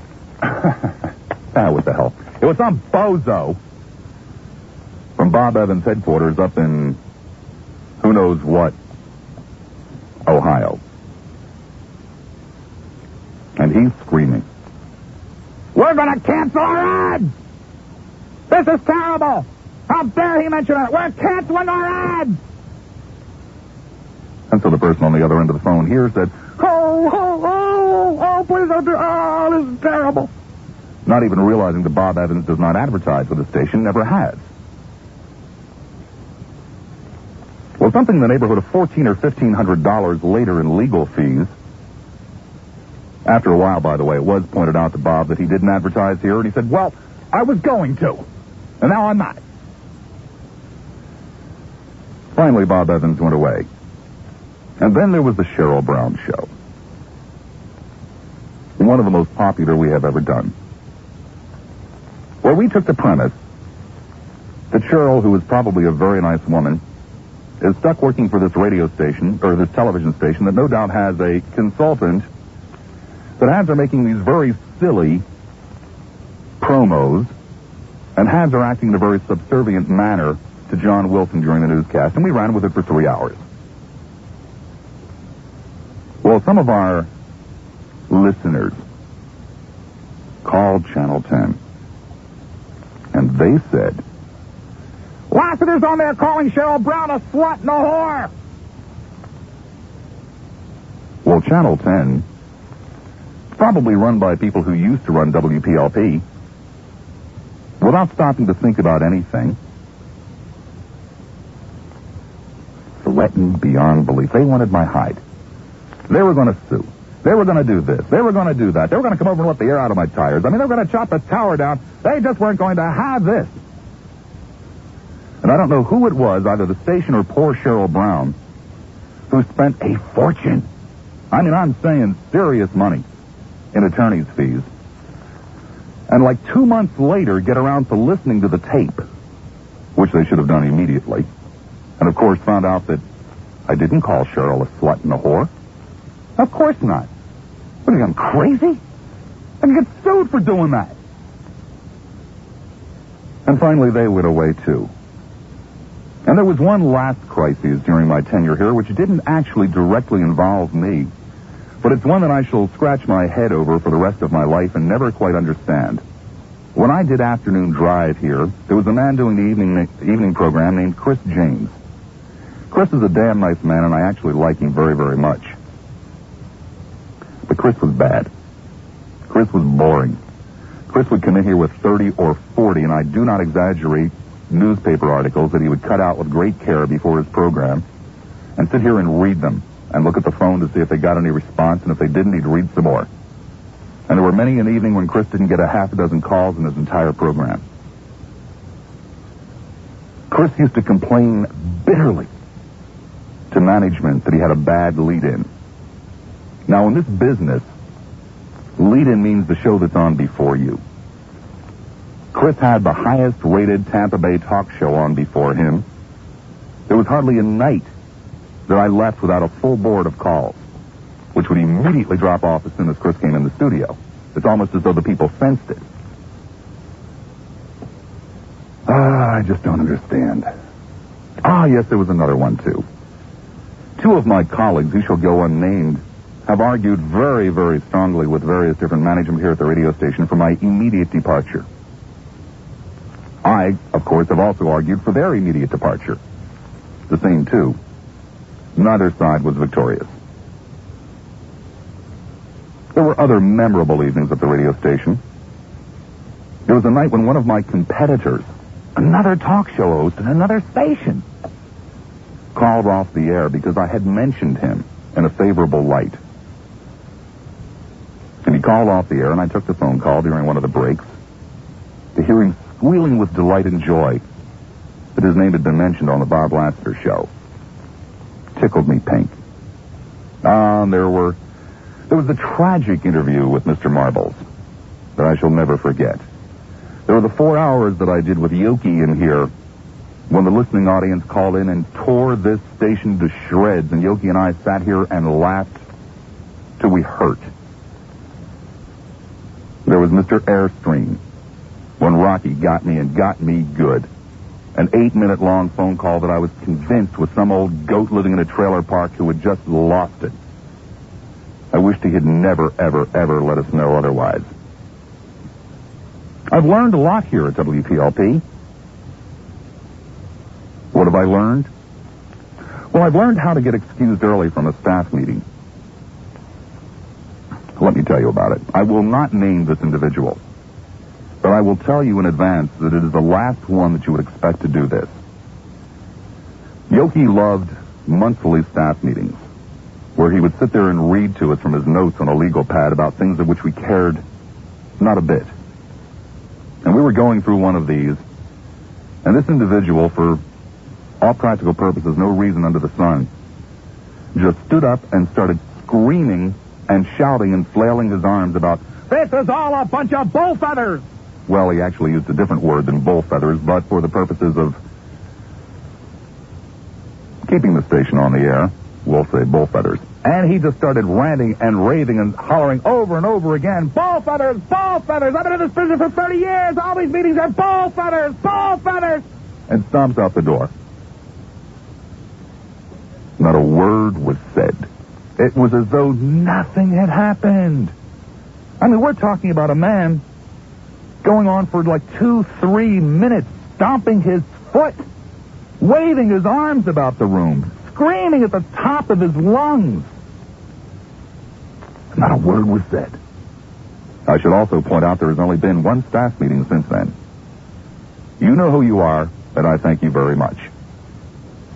I learned other things here, too. I learned that not only is there something to the theory of a full moon, but I learned that there is definitely something to the theory of a new moon. And I learned how to get coffee. It took me almost 2 years. But one day I finally figured out that if I did 3 hours complaining bitterly about management not leaving coffee out for the night crew, that it just might work, and it did. And to this day, there is coffee out there waiting for us. So these are just a few of the things that have gone through my mind that I thought I would share with you. I don't know what else to say. Let me give you the telephone. You hear that poor thing crying like he does? Well, it breaks my heart, but, you know, when the phones aren't lit, that breaks my heart even more. You do what you have to do. Oh, shame on you. Go jump in a lake and have somebody to hold your head under the water for about an hour. I'm not holding his head under the water. I'm just holding him by the tail and dunking him in the bucket. Yeah, put him in the water. How would you like that? Oh, I wish I was close to you with a rolling pin. Oh. I sure do. I'm going to call the PCA, too, and report you. All right. It's just getting out of hand.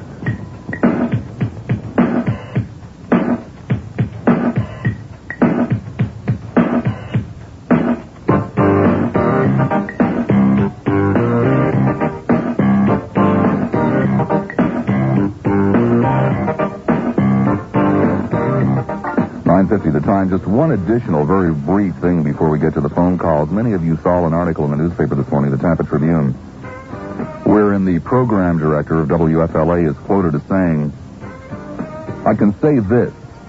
The man," referring to me, "can eat a hell of a lunch." Well, yes, Dick Norman and I have had lunch on, I believe, 3 different occasions. I hasten to point out that Mr. Norman finished his lunch each and every time. I left some of mine behind twice. And on all 3 occasions, Mr. Norman insisted upon dessert. Now, I only had dessert twice. So I think Mr. Norman is talking through his hat. Don't tell me I got another one on my hands. Tampa, you're on the air at WPLP. How you doing, Bob? Fine, thank you. Good. First of all, Coach, it's 84 degrees in Ridge Manor tonight. Oh, great. And my Spanish setter is still under the front porch. Okay. Good place for him. Good deal. Bob, let's get off of Tim Cole. Who gives a dang about Tim Cole? Everybody. Okay. The puddles at the end of the dirt road. Yes. I have a puddle at the end of my dirt road, too. I hate it. Yeah, but you're not supposed to be a big, top market radio station. I know it. And this is embarrassing. I've never worked at a radio. I mean, even WOUR, which is a real pig. I mean, I want to tell you, it was a pig. Yeah. Even WOUR, had a paved parking lot, and it was on a paved street. I hate going to the Shell station 3 times a week. This is disgraceful, that puddle out there. Disgraceful. Okay. We all have bosses. We all have bosses. I have got some stories about my bosses. Won't go into it. But, Bob, you're telling us about your bosses. Man, I guarantee you 85% of the people out here can relate. That's why the bosses don't like me talking about them. Well, the hell with them. They know that the listeners would understand and probably raise up and revolt against them. That's right. The bosses are clocked out, so the hell with the bosses. Something like that. Let's talk about them. I already did. What's that? I already did. What he did? I said I already did. You already did? Them. Yeah. Well, considering my boss is my father, we better not go into it right here and now. Okay. I'll tell you what, one other point real quick, jumping tracks, is, see the article about Gordon Soley in the Tribune? Yesterday, yeah. Yeah. I did. Tell him the tribute. I enjoyed seeing that. Well, at least I'm glad I found out what happened. I thank you much, my friend. Yeah. Be good. Bob, take it easy, Bubba. Will do. Same feature on the air at WPLP. Bob. Yes. Good evening, sir. Good evening. I just got back in town. I've been gone about 10 days. I understand you're not going to be around, at least on this part of the dial. That's correct. I don't know where you're going, but I remember the days when you were at GBS. I beg your pardon? I remember the days... No, what did you say before that? Pardon me, sir? What did you say before that, before you remember the days? You said something about I don't know where what? Oh, no, I remember when you were at GBS and INZ down in Miami.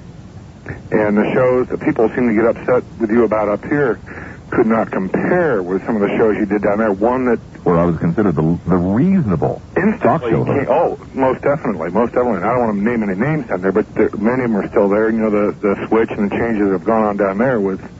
Yeah, there are a couple of talk shows down there who were switching. Wherever you're going, I wish if you could get out your script, and I know you don't work off a script, but if you could do the one on why some adults should not be parents.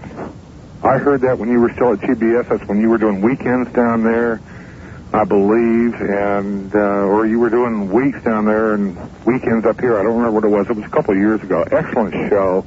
The audience is totally different down there. I don't think they're open and receptive. I don't agree with everything that you say. Good God, man, I don't agree with everything I say. It is stimulating conversation.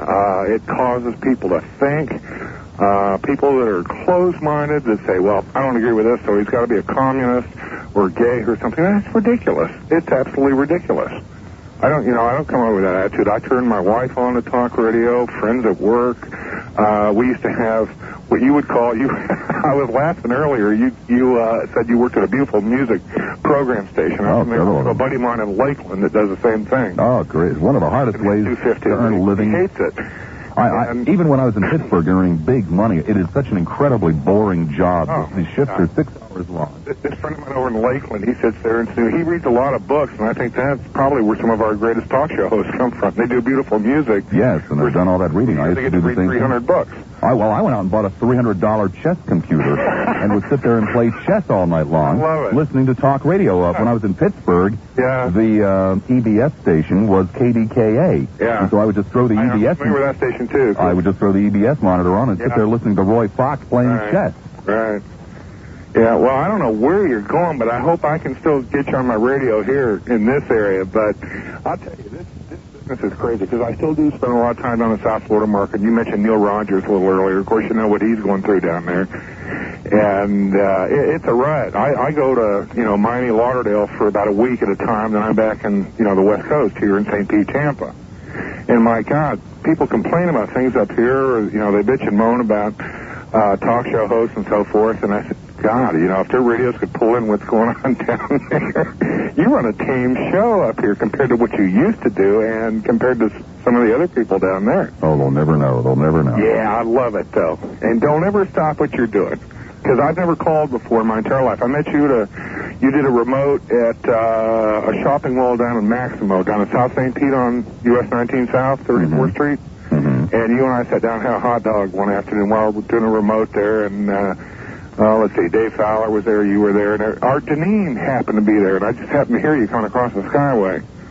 You were talking about Art a little earlier. Big old bearded guy. And it was kind of interesting listening to that because I was down there that day and, just walking through the audience, my wife and I were down there doing some shopping and you could see the group standing, Here was this group, here's the Tim Cole fans, here's the Dave Fowler fans, and here's the Bob Lassiter fans, and they didn't talk much about each other. It was like kind of rooting for football teams, who had the most fans there. But anyhow, I love your show. I listen to everybody there, and I don't always agree with everybody. I must admit up front, probably you and Dave are the most entertaining. And whether I agree or disagree or agree to disagree, don't ever change. I won't. Thank you much. Don't ever change. I won't. Bye-bye. All right, have a good one. Take care. Bye-bye. Didn't have the nerve to tell him I've never done a remote at Maximo Plaza in my life, nor is the station. Sun City Center. Hi, you're on the air at WPLP. He probably saw you at West Shore. Well, I can understand how you'd easily get West Shore and Tampa mixed up with Maximo Plaza, which is down by the Sunshine Skyway Bridge. That was about the nicest 2 hours that I've ever listened to on the radio. The nicest 2 hours at West Shore? No, that you just... Well, the past 2 hours on the radio. Ah, the little farewell comment. It was... After Wednesday night, I was determined to listen tonight. For the whole... every minute. But I want to ask you 3 questions, if I may. Sure. Did Wednesday night, now that I heard that old lady talking about calling the SPCA, was that all taped Wednesday night? No, that was all live. Was it really? Sure.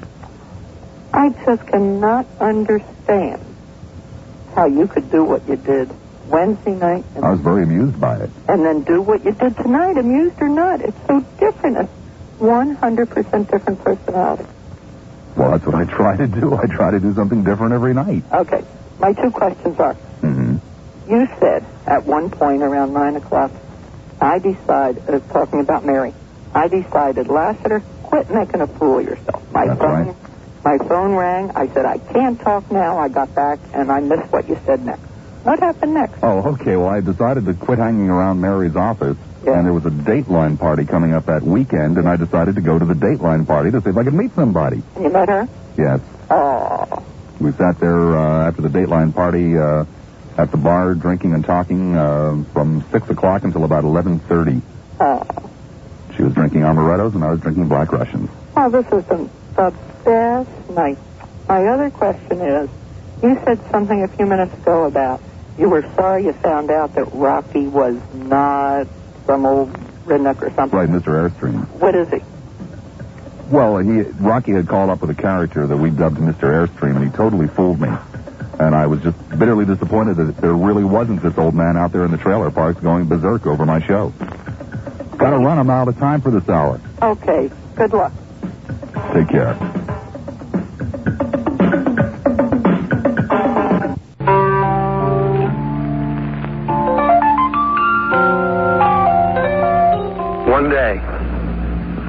One day, when the truth comes out, monuments will be built in his honor all over the world.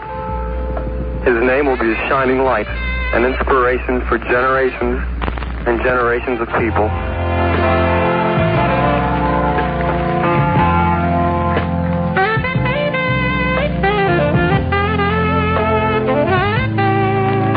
God, it sounds great, doesn't it? Welcome back. Friday night, August the 28th, in 1987, Bob Lassiter with you for this 3rd and final hour. Tampa, hi, you're on the air at WPLP. Mad Dog. Yes? I want to tell you how much, first of all, that I have enjoyed listening to your show while I sit out here on the porch and enjoy the Florida weather. Especially, although you didn't like doing them, the Saturday night shows that you've done. Oh, the pain and agony. Yeah, I know you would feel that way, but I really enjoyed them.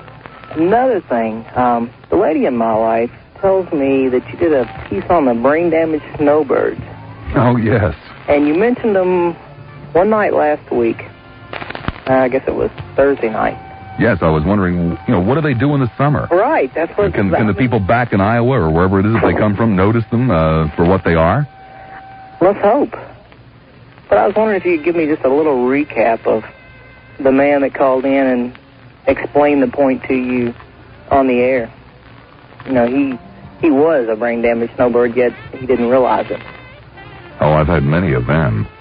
I can't remember any of them. Although I heard one on another host's show recently complaining bitterly, and the old guy was going on and says, he calls all of his listeners brain-damaged snowbirds.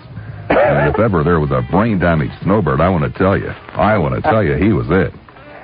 But do these people in Iowa realize that these people are messed up? I don't know. Why do they let them come back every summer? You'd think they would keep them there so that the sun wouldn't hurt them anymore. Keep them there? You'd think they would, encourage them to move here year-round. Well, who wants people walking around with plaid walking shorts and Oxfords and blue ankle socks and those pork pie hats and those strapless T-shirts they wear, sleeveless T-shirts they wear? And you can't get on a golf course in front. Men even dress worse. Exactly. Oh, it's awful. Just wanted to thank you, Mag Dog, and I'm glad you're staying in the market so I can keep a tab on you. Thank you much. Thanks a lot. Be good. Bye. Temple Terrace, hi, you're on the air, WPLP. Hi. Hi. I just wanted to say that I really like your show, and I'm going to miss you. Well, thank you very much. I appreciate it. Bye. Bye. Largo, you're on the air at WPLP. Good evening, Robert. Good evening. Robert, I just want to ask you one question. About 3 weeks ago on Tuesday night, and I was calling you in, and I was really upset with the callers that night. And I had asked you, I said, Robert, it's been nice listening to you. And I knew right then. I said, this is 3 weeks ago on Tuesday night, and I said, you're gone. And for some reason, there was something that clicked. I was sitting in my lounge chair, and I was listening to you with the headphones on, and I realized at that time that there was no more Bob Lassiter on PLP, which I will always admire PLP for having you on the air, but I knew at that point. Do you remember that caller? I know that's very vague, but you came up with a comment about an hour later, and you said that you were gone. Well, I've made no secret for quite some time, probably the best part of 6 months, at my displeasure at working in the evenings. Okay. Well, it was not... And this wouldn't continue indefinitely. Okay.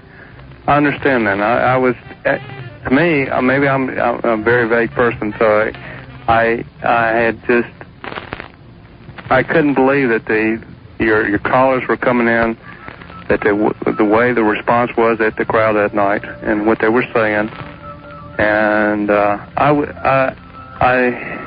just felt like that I couldn't believe that you... with a person of your integrity, and I admire your integrity, and I think you're one of the best talk show hosts, and I've been in several places in the country where I've listened to talk radio, and Lassiter to me is one of the best that I've ever heard in my life. Well, you're kind, and I appreciate the words. And I mean, these are major cities, and I think you're one of the best, and I'll be honest with you. Well, I thank you. And I appreciate your time, and I appreciate you being on the air. Take care. Clearwater, you're on the air, WPLP. Hi, Bob. Hi. Good farewell show, Bob. Hey, I heard Dick Norman this morning, and that Tom is writing him on that question, National Security Council. So I hope he doesn't follow you to the other station, Bob. Last weekend, I had 2 or 3 different new drinks that are out. And you mentioned that you like Black Russians, and oh yes, my real weakness in life. Yeah, delicious. But I'm going to they are. Okay, this is if you got a pen, you got to write this down. It is a delicious but a very potent drink. It's called, the name of the cocktail is Screaming Orgasm. Okay. And it's equal parts vodka, Kahlua, and Bailey's Irish Cream. Ooh, sounds delicious. Plus a dash of amaretto. Oh, sounds better still. Oh, I haven't had Black Russians, White Russians. but they got a little bland after a while. And this gal working the bar made 3 or 4 different. She comes up with these unusual cocktails. So I tried 2 others. I've forgotten the names of them. I love this one, Screaming Orgasm. I love the taste of it.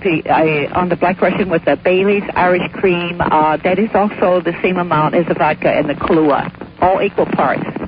1/3 ounce vodka, 1/3 ounce Kahlua, 1/3 ounce Bailey's Irish Cream, and a dash of amaretto.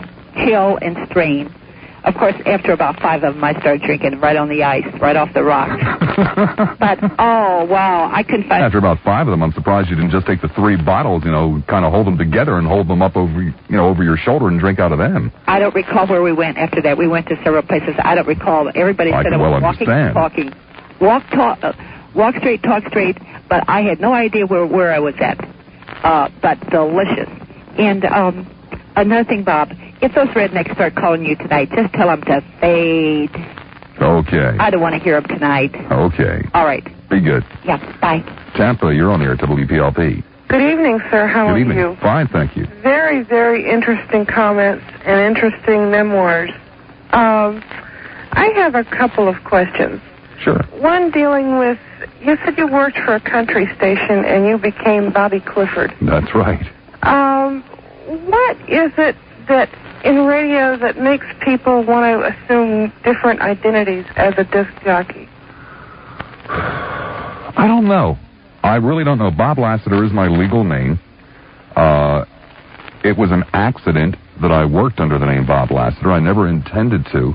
I don't know what it is. I can't explain it to you, why we feel this need to come up with a strange name. I guess it's maybe most people are just unhappy with their names. Well, is it because you're afraid of being taunted in public, or is it for your own safety? Well, for example, personal reasons. When I started in this business, the name I was born with is Głodowski.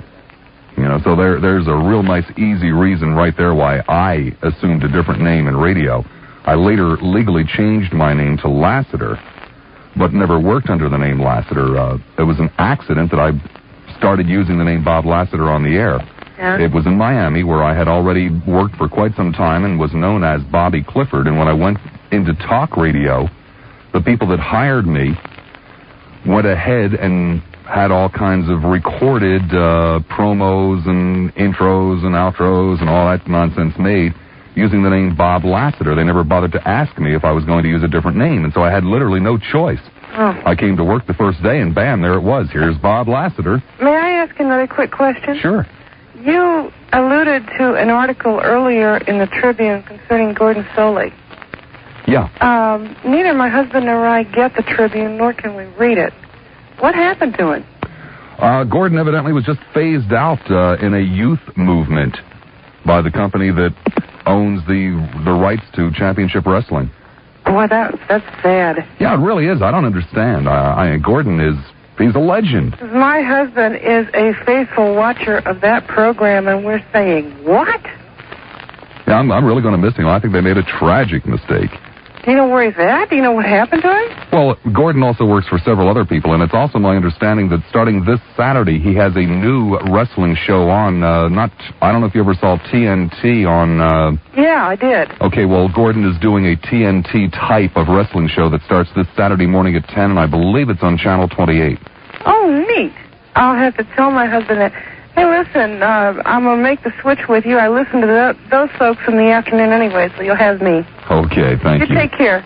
You too. Bye-bye. Newport Richie.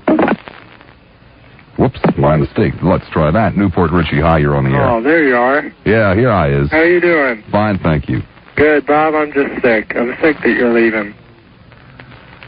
Well, be happy for me. I'm leaving because I want to leave. I'm very pleased with where I'm going. I'm very pleased with the arrangement, and, Well, I guess I'm happy for you, but I'm sick for myself.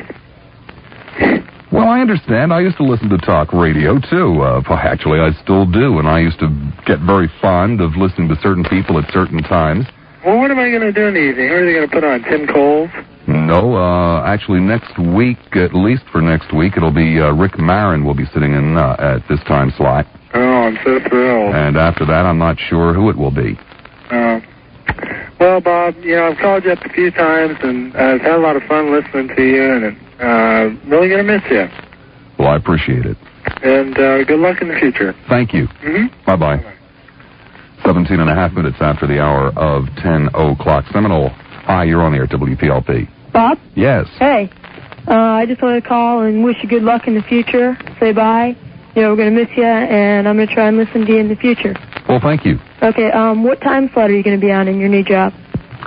I can't tell you. You can't tell me. Okay. No, I can't. First of all, it won't be for quite some time anyway. Okay. Okay? Okay, thanks a lot. Good luck. Bye-bye. Bye. St. Pete, you're on the air at WPLP. Hello, St. Petersburg. Yeah, St. Petersburg. Hi. Bob? Yep. I think you're one hell of a swell guy. You got a lot of good American ideas and your talks and everything. Did you get fired or what happened? No, I'm leaving the station. Why? Because I want to. We love you, Bobby. Well, I appreciate that, but I'm just very unhappy working at nights. You're tired of working nights? That's correct. Oh, yeah? I think you got a lot of good ideas and a lot of American ways. I mean, saying it your way, Well, I thank you very much. I appreciate it, and I appreciate the call.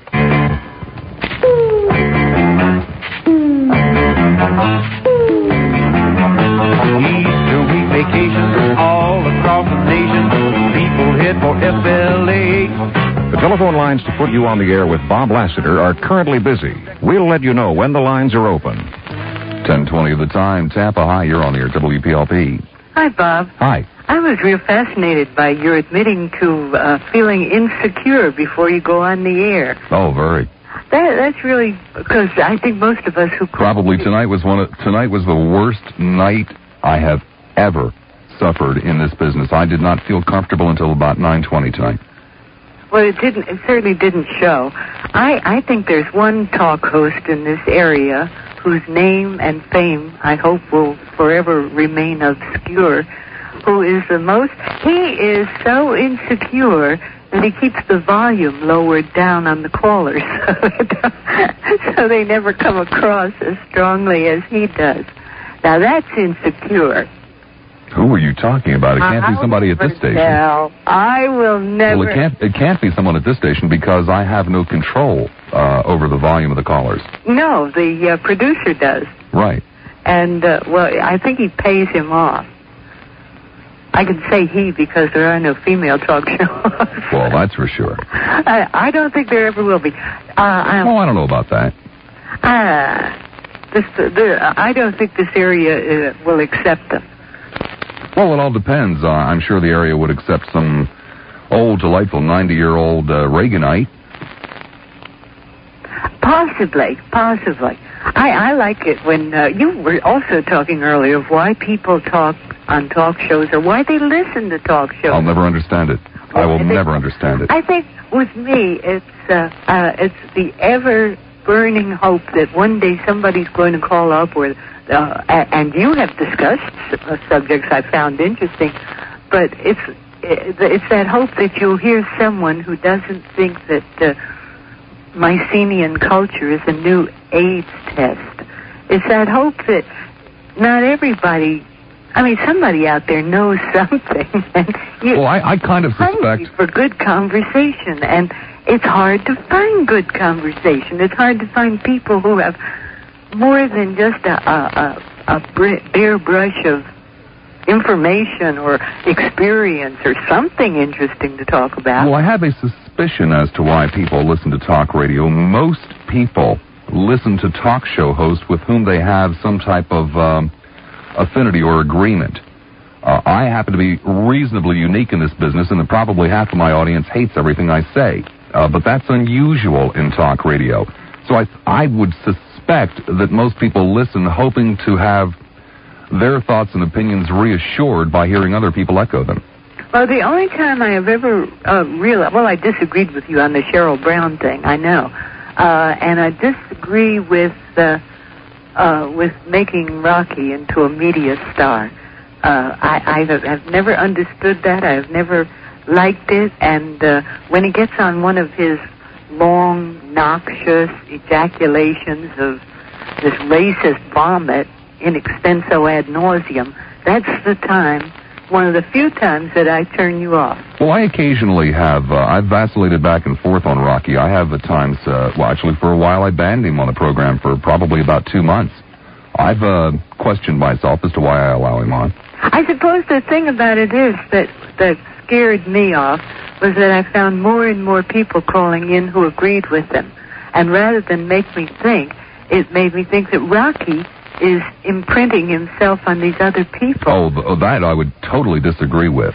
I don't think Rocky if Rocky has changed anyone's mind. You think they were that way to begin with, and yeah. He enables them to come out of the closet. It's just that having a good imagination, I always envision someone being annoyed to the point of perhaps provoking them into some kind of rash behavior because of his airtime. That's a possibility, but most people who sit home and call a talk radio show and spew their venom are not going to go out into the streets and bomb. Would they? Yeah, they're cowards. They're cowards. They're little Walter Mitty types who sit there and become very big men or women when they pick up the telephone and dial the talk station. Sometime we ought to have. I know you've had polls on, but we have callers who have become quite familiar and they've imprinted themselves upon our minds, and it'd be kind of fun to have imitations of callers you have known, loved, or loathed over the years. That's a fair idea. I'll kick that one around. Okay, and I'll hear you. I hope you're going to be around for a long time. Thank you much. Bye-bye. Bye-bye. Palmetto, hi, you're on the air at WPLP. Hi, Bob. Hi. Hard to believe you're going. Tim Coles has said that you'd be the one host on PLP who would probably be accepted in communist country, but I think you're probably the one host on PLP who's demonstrated most clearly why it is the dictators always curb free speech. I have listened to you since you came to PLP, and there's been many nights when, especially when it meant the most, is when I was working by myself in my shop or out on location, and it'd be me and you, and you kept me company. I couldn't call you, but there's been so many of your shows that I've just have really kept me alive, you know, listening in through that time. As a talk show host, I think maybe you underestimate how much, I mean, hell, you people at PLP talk to me more than anybody else. You know, probably know you better than certain members of my own family. I can understand that. I can understand that. I know that there have been a lot of talk show hosts that have, frankly, had dramatic effects on my life. And I don't say that lightly, and I mean it sincerely. I've told this one before, but I haven't mentioned it recently. The night that my divorce was final, I was living in Fort Lauderdale, and I turned on the radio, and I was relatively new in the talk radio business. I was just working weekends, and I turned on one of the competing stations just in time to hear 3 talk show hosts gang up on me and rip me to shreds for a half an hour. It was one of the worst, blackest days of my life.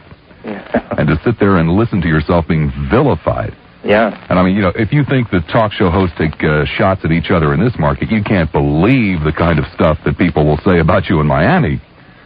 And at first, it was just devastating. But by the end of that half hour, those people had taken me out of my blue funk, gave me the courage to get up and to go on and to do better. And I'd like to think, and I've said this before, literally saved my life. Yeah, you don't know about those things, but it's... And there were people who never knew me. Yeah.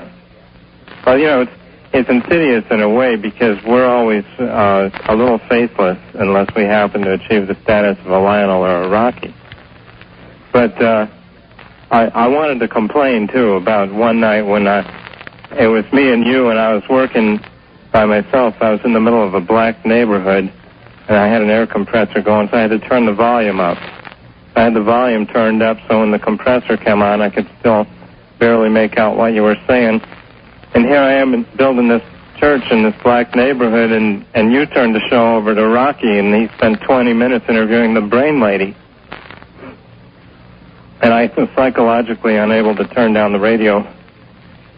But, I don't know, I think maybe that thing went too far. Any case, it was an interesting evening. Well, I thank you very much. A couple of more questions, if I could, real quick. Please. trees pollute. Did you catch the article where the guy, I think it was from Caltech, acknowledged that trees really do pollute?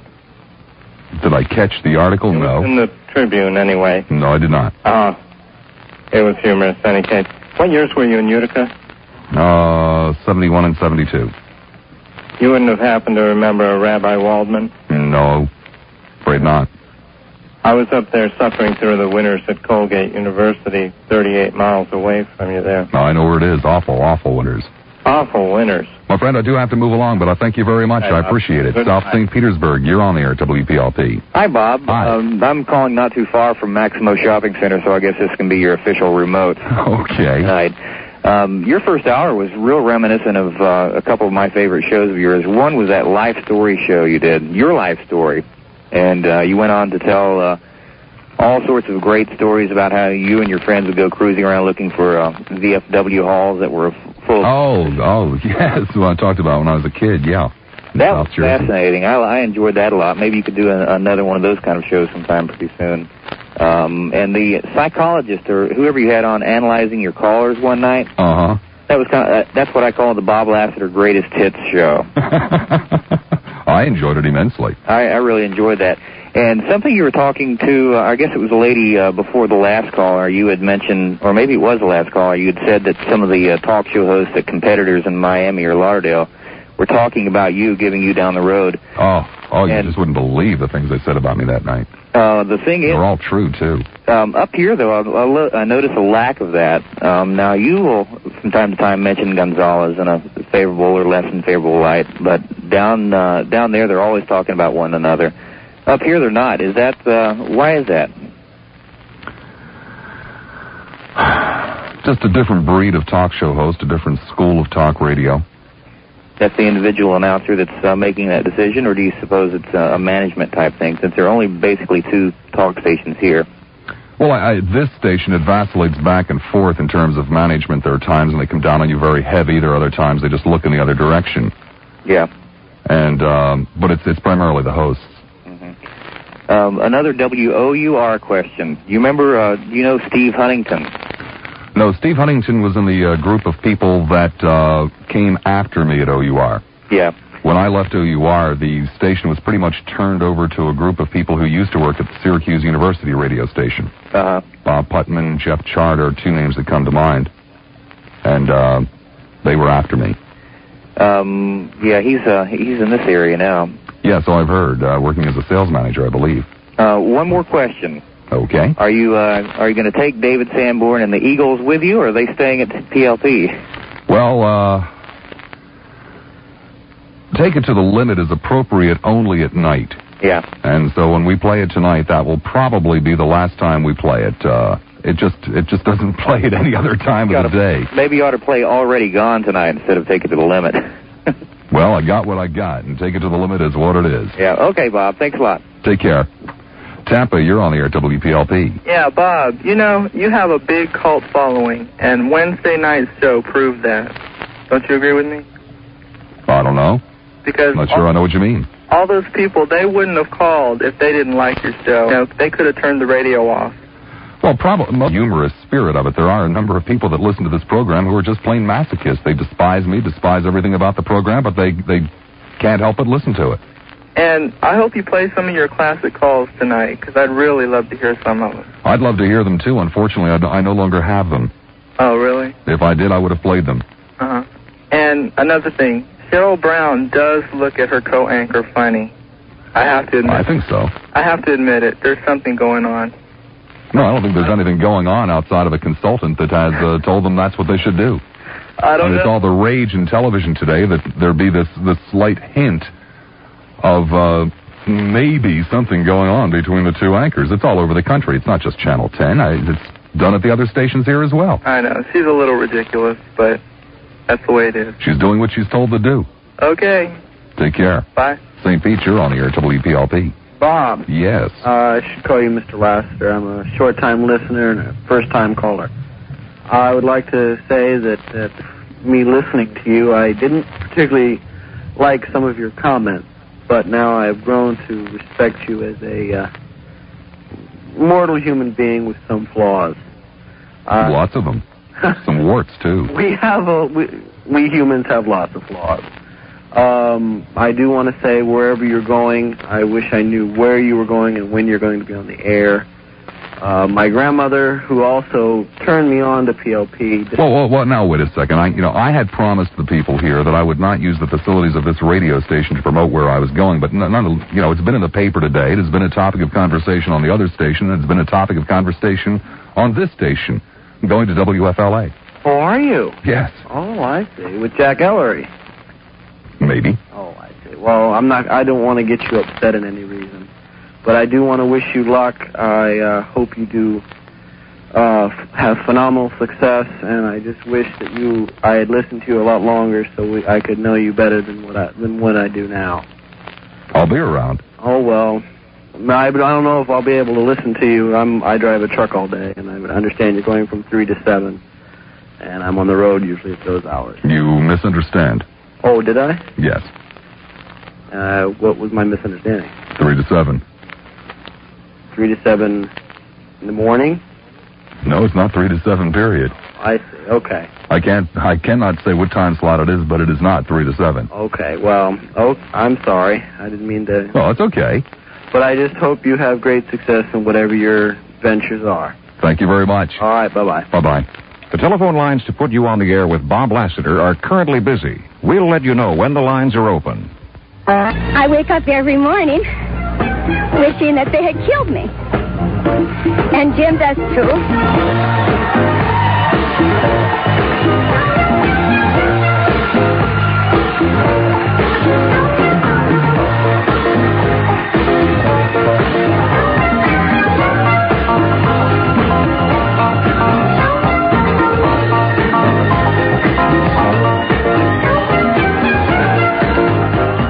The melodic tones of Stashu Stepankevich and the Boys for one last time.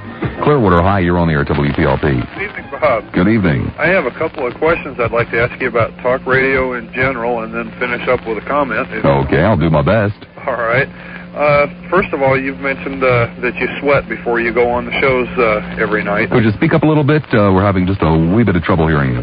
Sure, I just said I understand that you sweat a little bit before you go on the shows every night. Lots of it. Okay, well, what I wanted to ask you... Tonight was the worst, by the way. I mean, literally, this was the worst show I have had to do in terms of being nervous. It wasn't until about 20 after 9 that I got into it tonight. Well, like the lady said before, you really didn't show it. That didn't come through on the radio. It just, I could sure hear the tremble in my voice. Well, it felt like another chat with a friend, like it usually does. The question I wanted to ask you is, do you ever have any trouble? It seems that you said 600 and some talk shows. Mm-hmm. Do you ever wonder, what on earth am I going to talk about tomorrow?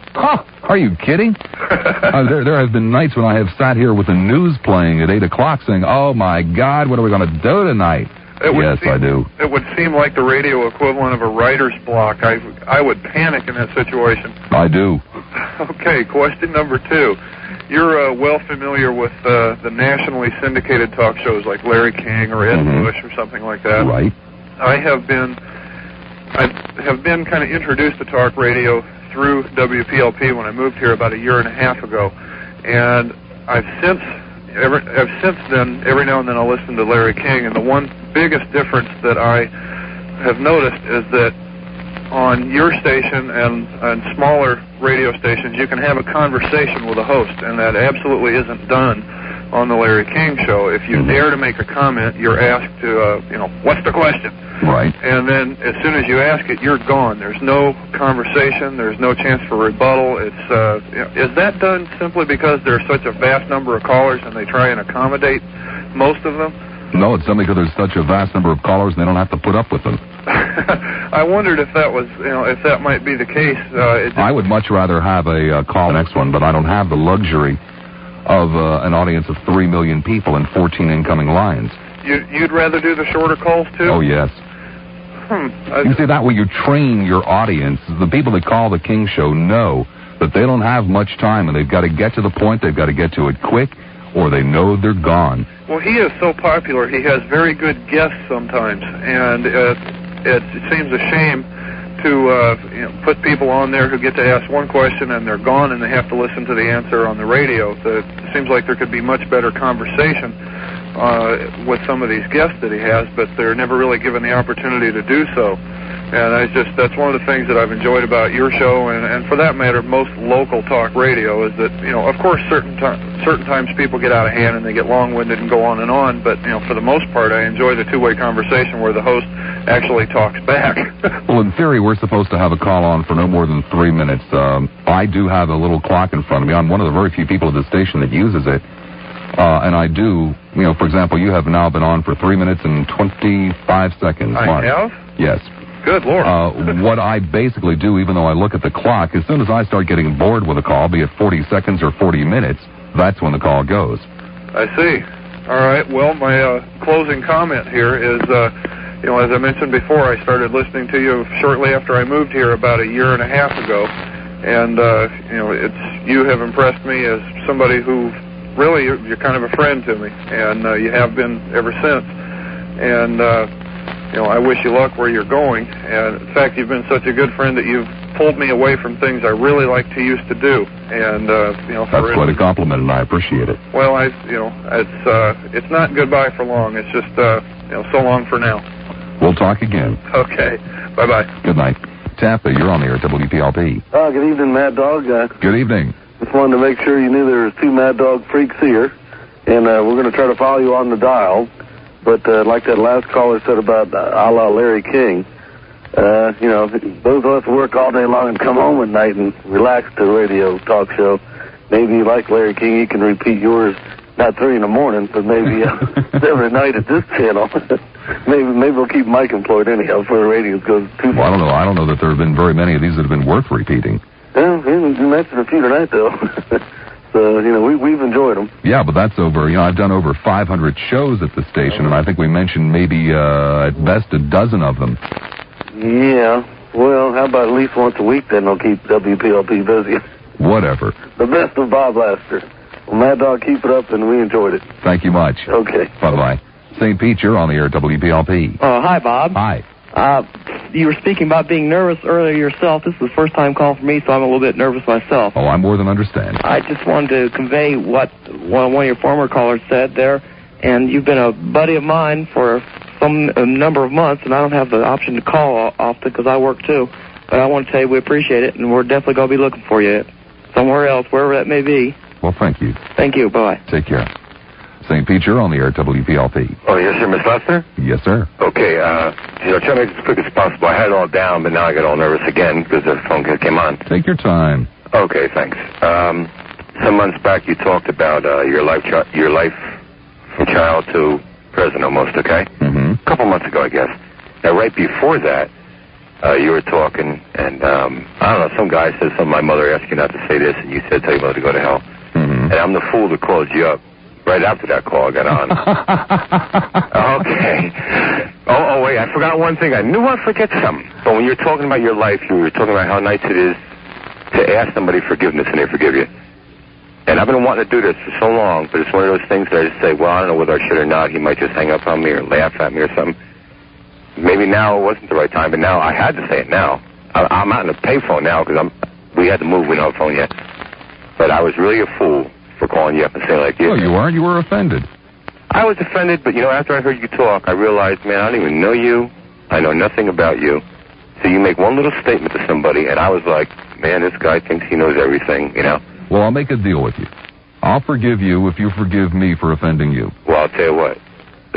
By my call, you're already forgiven, and I thank you. Thank you. You're a nice man, and I wish the best for you and Mary. I really do. Thank you. Take care. Okay, you too. Bye-bye. St. Pete, you're on the air at WPLP. Richard Shanks and Tim Coles were the stars, and Ken Charles was the producer at a remote at Maxima about three and a half years ago. Okay. And I just wanted to tell you. I think what he probably meant was the, mercy, what is it called? It is also on US 19, but it's in North St. Petersburg. It's a discount mall that we did one of our birthday parties out in December 2.5 years ago. What? That's probably what he meant. I just felt sad that I heard it on the radio in the car when I was coming home, and I didn't get home till now, and I thought, well, I better make the man feel better anyhow, you know. Well, I'm glad you cleared it up. Okay. Thank you. Bye-bye. Fargo, you're on the air at WPLP. Bob, I just wanted to mention that everyone that listens is not insecure, and we love you. Okay. Take care. Bye-bye. Bye. Tampa, you're on the air at WPLP. Bob. Yes, sir. I wanted to get one thing straight. If you're going to stay in the Tampa Bay area and you go very far and we don't hear from you for a while, we're going to worry about you drowning. Worry about my driving? Drowning. Oh, drowning. I see. That's just about how far you can go in Tampa Bay. But anyway, it's good to know that we're going to be able to find you or your body, one or the other. One or the other, for sure. Okay, take care. Okay, bye-bye. Tampa, you're on the air at WPLP. A very sad day, Bob. Get off the speakerphone, Lionel. It's not a speakerphone. Well, what is it?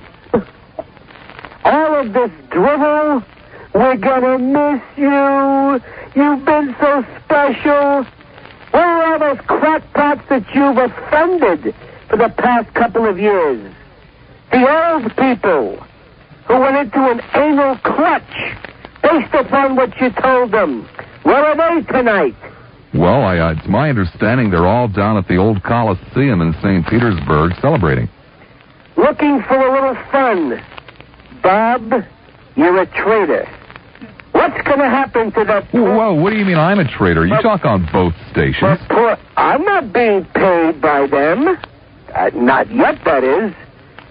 What's going to happen to that poor, rundown little hovel? WPLP. With the little tin can transmitter. Mike Sirio, who's going to go back and be a pearl diver from Yuma again. All these people...